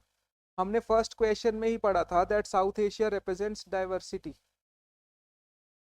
Diversity मतलब एक जॉइंट फैमिली की तरह है यार, दोनों कंट्रीज ही, है ना। स्पेशली इंडिया, इतने अलग अलग रीजन्स है, लैंग्वेजेस है, रिलीजन्स है, कास्ट है, तो ऐसे में कोई ना कोई तो रूट जरूर जाएगा कि यार मुझे सही उतनी रिस्पेक्ट नहीं मिल रही है देश में जितनी मिलनी चाहिए। और ये चीज का फायदा पाकिस्तान उठाएगा कि जो जो लोग वो देखेगा कि भाई ये रो रहे हैं, अपने देश से खुश नहीं है, सेपरेट होना चाहते हैं, जिसको सेपरेटिस्ट मूवमेंट बोलते हैं, अलग कंट्री बनाना चाहते हैं, है ना। लाइक सिविल वॉर, इंडिया के अंदर ही एक लड़ाई चल रही है, उनको पाकिस्तान पैसा देगा, है ना, कि भैया तुम और प्रोटेस्ट करो और इनसे अलग हो जाओ। तो पाकिस्तान, इंडिया में ऐसी कौन सी जगहें हैं जहाँ पे सेपरेटिस्ट मूवमेंट्स हैं। एक है कश्मीर, एक पंजाब में कुछ section of society want a Khalistan separate state for the Sikhs, and one is north east. North east में भी there is a sentiment in some section of society to get separate from the country. ये कुछ जो भी है, उनको पैसे कौन दे रहा है, पाकिस्तान दे रहा है, ठीक है। बट इंडिया भी पीछे नहीं है भाई, हमें भी ये काम आता है, तुम कर सकते हो तो हम भी कर सकते हैं। India also aid the separatist movement. Aid मतलब होता है पैसे देना। पाकिस्तान में दो जगहें ऐसी हैं जहाँ पे वो भी अलग होना चाहते हैं, one is Sindh, one is Balochistan. तो हम भी वहाँ पे पैसे देते हैं, एड करते हैं कि बेटा तुम भी इनसे अलग होने की बात कर रहे हो, वी विल सपोर्ट यू। और एक तो उसका living example is east Pakistan, जिसको हमने बांग्लादेश बना दिया, ठीक है ना। तो that's it, this is aiding separatist movement. वो कश्मीर, पंजाब और नॉर्थ ईस्ट में करते हैं, हम सिंध और बलूचिस्तान में उनके वहां पे पैसा भेजते हैं, वो अलग हो जाए। Then there is one river water sharing issue. अब ये क्या है, एक क्वेश्चन इंडस वाटर ट्रीटी पे आएगा। अच्छा, इंडिया और पाकिस्तान के बीच में ना पानी को लेके भी झगड़ा है भाई। पानी को लेके तो इंडिया के ही स्टेट्स में भी झगड़ा है यार, Haryana, Punjab on that Sutlej river. South India there is conflict on Kaveri rivers, है ना। तो अलग अलग रिवर्स, पानी को लेकर तो झगड़ा रहेगा ही, मगर इंडिया पाकिस्तान के बीच में भी है, जिसका if you'll see, that is on Indus River and its tributaries. I hope you know this is, let's say, Kashmir, ठीक है, don't go into proportions. ये यहाँ से इंडस रिवर निकलती है एक मानसरोवर तिब्बत से, और इंडिया में एंटर करती है, और ये पाकिस्तान में एंटर करती है, यहाँ कराची से अलग हो जाती है, पीछे अरेबियन सी में ड्रेन कर देती है। इसके अलावा और 5 इसकी ट्रिब्यूटरीज भी हैं, मेजर ट्रिब्यूटरीज जो हैं, one is this Jhelum, Chenab, Ravi, Beas and Sutlej, ठीक है। ये 5 रिवर्स इंडस में मर्ज हो जाती हैं आगे जाके इंडस में, और फिर इंडस बाहर चली जाती है, ठीक है। अब ये 5 रिवर्स को लेके प्रॉब्लम थी, पाकिस्तान में भी पानी जा रहा है इंडिया से मगर शुरू हो रहा है, ठीक है। तो हम इसको कंट्रोल कर सकते हैं, बिकॉज हम ऊपर है ना, अपर राइपेरियन है, पानी का फ्लो डायरेक्शन क्या है, यहाँ से यहाँ है, ठीक है। पानी के फ्लो की डायरेक्शन ऐसे है। तो जब इंडिपेंडेंस मिली थी तब हमारे पास पानी की कमी खास नहीं थी, तो तब हमने दया खा के एक इंडस वाटर ट्रीटी हुई थी, इंडस वाटर ट्रीटी, जिसको मीडिएट करवाया था, ब्रोकर करवाया था वर्ल्ड बैंक ने, वर्ल्ड बैंक। और ये हुई कब थी, 1960 में, ठीक है। इंडिया की तरफ से कौन था उस समय, ऑब्वियसली नेहरू, और दूसरी साइड से कौन होगा, जनरल आयूब खान, ठीक है। दैट्स इट, ट्रीटी के क्या प्रोविजंस है, no need to go into that, ठीक है। बस इतना याद रखना है। तो हमने एक ये किया था, मगर स्टिल कुछ उसमें भी आज भी डिफरेंसेस आ जाते हैं। इवन अभी जब पाकिस्तान के टेररिस्ट्स ने, through sponsored by military, obviously we know that, उन्होंने जब अटैक अभी किया था कहाँ पे, पहलगाम में, है ना। तो पहलगाम अटैक के बाद हमने ऑपरेशन सिंदूर किया था, है ना। और इस टाइम पे हमने इंडस वाटर ट्रीटी को होल्ट पे कर दिया था, रोक दिया था, क्योंकि हमारे प्रधानमंत्री जी का ये मानना है that blood and water can not flow together, कि तुम खून बहाओ हम पानी बहाएं ऐसा तो नहीं चलेगा, ठीक है। So this is one thing. और उसको लेके आज भी, अब हमें पानी की जरूरत भी है यार, तो हम कुछ उसमें माइनर डिफरेंसेस हैं, ठीक है। कुछ डैम्स बनाने को लेके, या कुछ, don't need to go into that, it will not be asked, it is just that river water sharing, Indus water treaty हमने की थी साइन 1960 में, वर्ल्ड बैंक ने ब्रोकर करवाई थी, मीडिएट करवाई थी, ठीक है। That's it. Last is sir creek issue. Sir creek issue क्या है, इसमें भी इतना ही देखोगे बस, ये यहाँ पे गुजरात, ठीक है। और गुजरात में रन ऑफ कच्छ एरिया में सर क्रीक आइलैंड्स करके कुछ है यहाँ पे।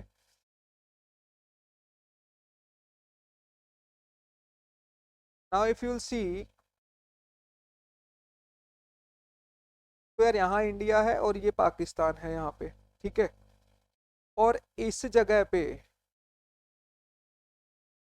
ये रन ऑफ कच्छ वाला एरिया है इंडिया में, ठीक है। तारक मेहता का उल्टा चश्मा फैंस मस्ट नो, है ना, क्या रन ऑफ कच्छ है। ये जो जगह है ना, यहाँ पे कुछ आइलैंड है सर क्रीक करके, ठीक है। और ये आइलैंड्स को लेके, पोजेशन को लेके भी एक डिस्प्यूट है इंडिया और पाकिस्तान का। और वैसे भी ये भी स्ट्रेटेजिक लोकेशन पे है, बिकॉज दिस इज अरेबियन सी, और यहाँ पे इन आइलैंड्स पे बहुत सारे रिसोर्सेज आर ऑल्सो देयर। तो ये जो भी इन आइलैंड्स को कंट्रोल करेगा, वही आसपास के रिसोर्सेज को भी उस एरिया के कंट्रोल करेगा, इसीलिए अभी इंपॉर्टेंट हो जाते हैं, ठीक है। That's it. ये हमारा हो गया conflicts between India and Pakistan, ठीक है। और ये पॉइंट्स तुमने याद करने हैं। अगेन नोट्स के लिए फ्री रिसोर्सेज व्हाट्सएप लिंक को, व्हाट्सएप कम्युनिटी को ज्वाइन करो, लिंक डिस्क्रिप्शन में दिया हुआ है, वहाँ पे तुम्हें नोट्स के रिसोर्सेज मिल जाएंगे, ठीक है। देन कुछ पॉजिटिव चीजें भी हैं इंडिया पाकिस्तान को के बीच में रिसेंटली जो हुई हैं, आप जल्दी से देखो वो क्या क्या है। एक तो कॉन्फिडेंस बिल्डिंग मेजर्स हमने लिए हैं। कॉन्फिडेंस बिल्डिंग मेजर्स क्या होते हैं, सिक्योरिटी चैप्टर में समझेंगे। रिमेंबर, सिक्योरिटी में ट्रेडिशनल सिक्योरिटी का कॉपरेशन का पार्ट है कॉन्फिडेंस बिल्डिंग मेजर्स, सीबीएम्स, ठीक है। Will talk about this, don't worry. Then summits पे, बहुत सारे समिट्स, जैसे यार कोई भी एक बड़ा समिट होता है जिसमें इंडिया और पाकिस्तान दोनों है, तो उस इंडिया पाकिस्तान के लीडर्स मिलते हैं, बातचीत करते हैं कि कुछ ठीक हो जाए, होता है कि नहीं वी डोंट नो। जस्ट एक बात है, हमने तो लिखना ही है ना बेटा, तुमने वो as a point in answers, ठीक है। उसके बाद बस रूट्स इंडिया पाकिस्तान के बीच में बहुत सारे ओपन किए हैं कि यार थोड़ा प्रेम प्यार बढ़े, बस रूट्स इवन ट्रेन रूट्स। अगर बजरंगी भाईजान मूवी देखी है तो यार, इंडिया में आई थी पाकिस्तान से, कैसे आई थी? ट्रेन से आई थी, मम्मी वापस चले गए, वो यहीं पे रह गए, है ना। आए कैसे थे? आई तो ट्रेन से थी ना, इसका सीन ही सबसे पहले वही शुरू होता है। फिर ट्रेड पंजाब के दोनों पार्ट्स में स्पेशली बहुत ज़्यादा बढ़ा है, मगर ये फॉल्स ही है, अभी इतना ट्रेड खास नहीं हो रहा है, ठीक है। But NCERT if it's given that's fine, as of now updated नहीं है तो लिख सकते हो, देयर इज नो हार्म। दोनों कंट्रीज में visas have been more easily given. लोगों में प्रेम प्यार बढ़ेगा ना तो लड़ाई अपने आप कम हो जाएगी, ठीक है। तो जब लोग एक दूसरे को प्यार करेंगे तो फिर लड़ाई के वॉर के चांसेस कम हो जाते हैं, ठीक है। गवर्नमेंट पे प्रेशर डलता है कि यार लोग आपस में अगर खुशी से रह रहे हैं तो अब हम लड़ाई कर ही नहीं सकते, है ना। This is one thing. And then social activist and prominent personalities have collaborated to create an atmosphere of friendship. कैसे कोलैबोरेशंस हो रहे हैं यार? कोक स्टूडियो तुम्हें पता है ना। Various Punjabi actors are there, है ना, who are working in movies like Chal Mera पुत, सबने देखी है यार। आजा मेक्सिको चलिए, सबने देखी है। Punjabi actors are there. Atif Aslam के गाने सबने सुने हैं यार, नुसरत फतेह अली खान के गाने सबने सुने हैं, ठीक है, राहत फतेह अली खान के गाने सबने सुने हैं। तो ये सारे क्या है, कोलैबोरेशंस आर देयर, नो। तो दिस इज वन थिंग। या पाकिस्तान क्रिकेट मैच, अब तो राइवलरी की तरह देखते हैं, बट यार it is like for that Pahalgam attack or other attacks, so people, cricketers used to have a bond, no, so it's one of the things जो positive है इंडिया और पाकिस्तान के बीच में जो हुई है, ठीक है।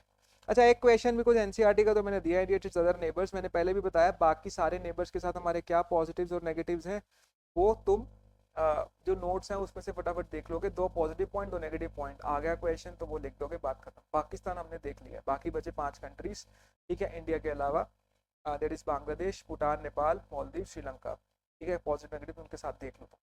एनसीईआरटी में एक और क्वेश्चन दिया हुआ है कि यार इंडिया के नेबर्स को ऐसा लगता है कि इंडिया डोमिनेट करता है।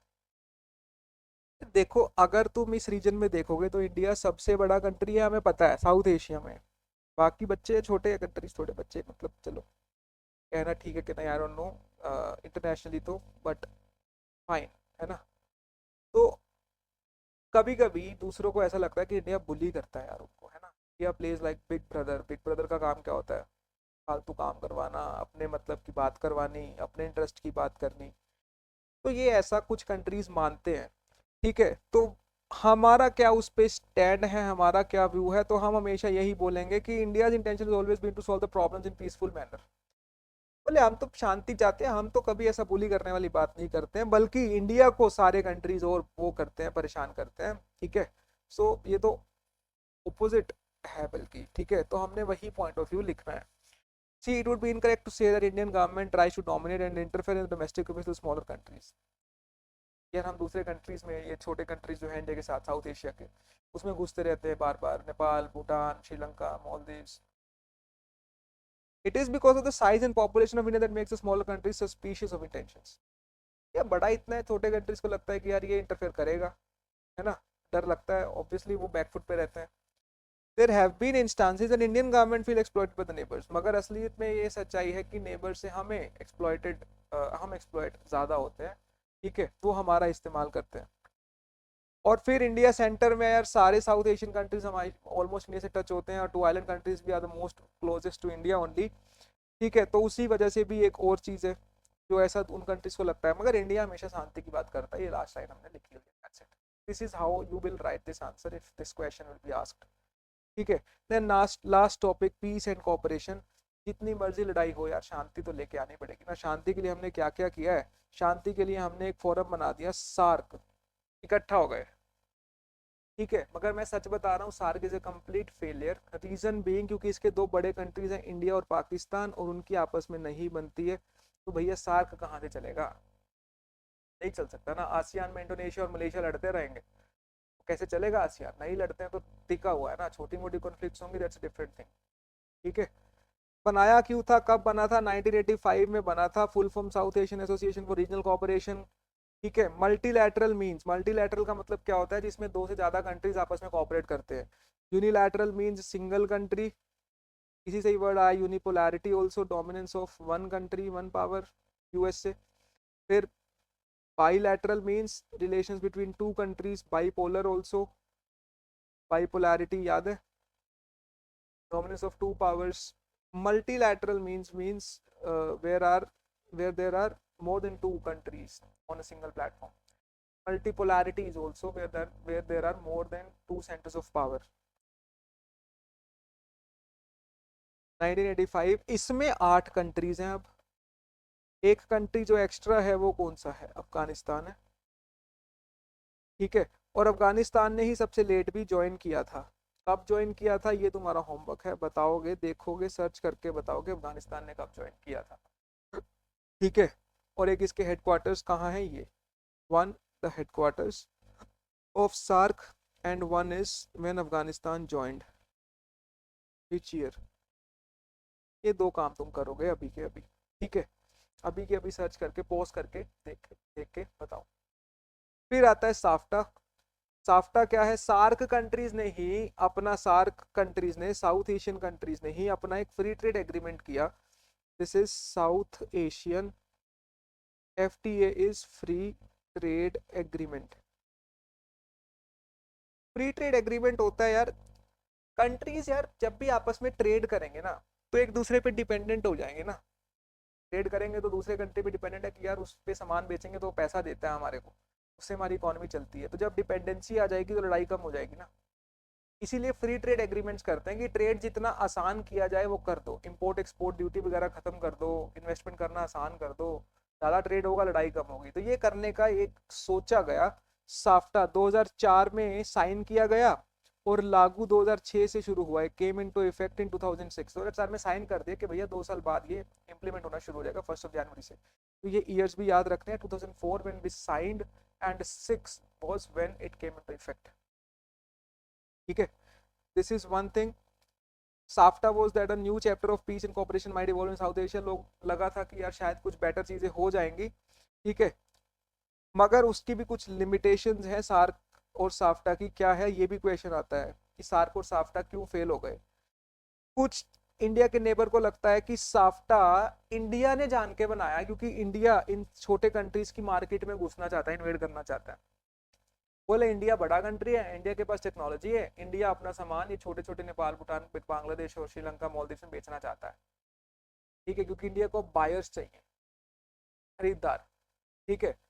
अब ऐसा उनका मानना है। इंडिया बोलता है भैया सबको बेनिफिट्स मिलेंगे साफ्टा से, हमें क्या है, ठीक है, सारे कोऑपरेट करेंगे बेटर। मगर कुछ लोग इंडिया में बोलते हैं कि साफ्टा जरूरी नहीं है यार, पहली बात हम अच्छे के लिए कर रहे हैं, दूसरे मान भी नहीं है, दूसरे हमें बुरा बोल रहे हैं, और दूसरी बात हमारे सारे कंट्रीज से बायलैटरली एग्रीमेंट्स हैं, फ्री ट्रेड एग्रीमेंट्स, तो हमें कोलेक्टिवली मल्टीलैटरल साफ्टा की जरूरत ही नहीं है। भूटान, नेपाल, श्रीलंका के साथ हमारा वैसे ही FTA है, तो जरूरत क्या है, ठीक है। तो दिस इज वन थिंग। कुछ लोग बोलते हैं कि साफ्टा की जरूरत ही नहीं है। These are the limitations of SAARC and SAFTA, ठीक है। And last question of today, NCERT question, कि यार हमारे साउथ एशियन रीजन में एक्सटर्नल पावर्स का भी कुछ इन्फ्लुएंस बहुत ज्यादा रहता है, वो क्या है वो देखो जरा। साउथ एशिया इंक्लूड्स दी 7 कंट्रीज। इन 7 कंट्रीज में बाहर की पावर्स बहुत ज्यादा इंटरफेयर करती हैं, जैसे स्पेशली चाइना और यूएसए का एग्जांपल देके हम समझाएंगे। चाइना की अगर हम बात करें, चाइना यार कंट्री तो ईस्ट एशिया का कंट्री है, एशिया में ही है, साउथ एशिया में तो नहीं आता ना। और इंटरफेयर देखो, पाकिस्तान का दोस्त, और उसी वजह से इंडिया पाकिस्तान के रिश्ते खास अच्छे नहीं है और इंडिया चाइना के भी रिश्ते खास अच्छे नहीं है पाकिस्तान की वजह से। सो दिस एक्सटर्नल इन्फ्लुएंस, ठीक है, just give it a read and get to understand. If you have any doubt please ask me, ठीक है, वीडियो बहुत लंबी नहीं करते, ठीक है। And write whatever you understand कि चाइना कैसे पाकिस्तान इंडिया रिलेशंस में इंटरफेयर करता है, और not just Pakistan India, Nepal को अपनी तरफ करने का ट्राई करता है, भूटान को अपनी तरफ करने का ट्राई करता है, बांग्लादेश को अपनी तरफ करने का ट्राई करता है, श्रीलंका को। पूरे साउथ एशियन रीजन में interference of China is a major problem again, no. And then USA का इन्फ्लुएंस भी है। जब इंडिया पाकिस्तान की अभी लड़ाई हुई, ऑपरेशन सिंदूर हमने किया, वॉर थोड़ा सा एस्केलेट हो रहा था, यूएसए ने क्या बोला, ट्रंप ने, मैंने वॉर रुकवा दिया, मैंने सीज फायर करवा दिया, है ना। तो इंडिया पाकिस्तान के बीच में मॉडरेटर बन के आ जाता है यूएसए बार बार, है ना। एक वो बात है। ऊपर से यार इन पूरे साउथ एशियन रीजन की यूएसए में डायस्पोरा बहुत ज्यादा, डायस्पोरा मतलब एनआरआईज इंडिया के बहुत सारे वहां पे रह रहे हैं, इंडिया के लोग वहां पे एनआरआईज बन के रह रहे हैं यूएसए में, बहुत सारे लोग हैं ना, सबका कोई ना कोई भाई बहन बुआ का मासी का चाचा ताई का बेटा कोई ना कोई वहां पे जरूर होगा, ठीक है ना। तो वो भी एक बात है जिससे मतलब यूएसए, जब हमारे कुछ लोग दूसरे घर में रह रहे हो तो सुननी पड़ेगी कुछ हद तक, बहुत ज्यादा नहीं, सम एक्सटेंट, सो वो भी एक रीजन हो जाता है। दूसरी बात यार, USA represents the capitalist world. अब तो पूरे और दुनिया ने, इंडिया ने भी 1991 में अपनी economic policies, new economic policies लेके आए, लिबरलाइजेशन किया, प्राइवेटाइजेशन, ग्लोबलाइजेशन, ये सारी चीजें की, रिफॉर्म्स किया है ना, इकोनॉमी में ओपन अप की इकोनॉमी। तो ये क्या है that we went more closer to USA, obviously USA का इन्फ्लुएंस फिर हमारे ऊपर और भी बढ़ जाएगा, ठीक है। That's it, this is USA influence. External influence China, USA, बात खत्म, इतना याद कर लो, दैट्स इट। उसके अलावा ये कुछ की इवेंट साउथ एशिया में 1985, 87, 88, 87, ये 85 में सार्क का फर्स्ट समिट ढाका में, Dhaka is the capital of Bangladesh. 87 में इंडिया श्रीलंका का एकॉर्ड हुआ जिससे इंडिया ने पीस कीपिंग फोर्सेस भेजी श्रीलंका में, अभी पढ़ा है हमने। वापस कब बुला ली थी, 1989 में हमने, बिना किसी मोटिव को अचीव किए। ये 1988 का क्या सीन है, India sent troops to Maldives to prevent something wrong from ये to foil basically a coup attempt by mercenaries. अब ये क्या है, जब तुम इंडिया और मालदीव्स, जो मैंने बताया ना पॉजिटिव नेगेटिव रिलेशन, दो पॉइंट्स करने हैं, उसमें मालदीव्स के साथ एक ये पॉइंट तुम्हें मिल जाएगा वहां पे, ठीक है। तो ये देख लेना था क्या, Tamil, let's say this is Sri Lanka, this is India, this is Maldives, ठीक है। और श्रीलंका में 1988 में चल रहा था सिविल वॉर, ठीक है ना। तमिल मर्सेनरीज कुछ यहाँ पे अपनी बोट्स एंड शिप्स लेके यहाँ पे पहुंच गए, मालदीव्स को कैप्चर करने का इरादा था। इंडिया ने टाइमली उसको प्रिवेंट किया और तमिल मर्सेनरीज को रोक दिया, मालदीव्स को। मालदीव्स में कूप अटेम्प्ट, कूप होता है तख्ता पलट, सरकार बदलवाना, ठीक है। अदरवाइज ये तमिल मर्सनरीज वहां पहुंच के मालदीव्स में तख्ता पलट करवा देते, India prevented that, so India saved Maldives, है ना, for against this coup. So this is one thing that happened in 1988. This is something which you should remember. That's it. ये याद रखना है, ठीक है। ये हमारा चैप्टर था कंटेम्प्रेरी साउथ एशिया, ठीक है। इसमें 13 क्वेश्चंस दिए हुए हैं, ठीक है। बहुत बड़ा चैप्टर है तो 10 क्वेश्चंस करके तो नहीं चलेगा काम, इतने कर लो यार, मिनिमम इतने कर लोगे तो 1995 प्लस का काम हो जाएगा तुम्हारा, इस चैप्टर से तो पूरा हो जाएगा, दैट्स इट, ठीक है। उसके अलावा फ्री रिसोर्सेज के लिए व्हाट्सएप कम्युनिटी ज्वाइन करो, लिंक डिस्क्रिप्शन में दिया हुआ है ना।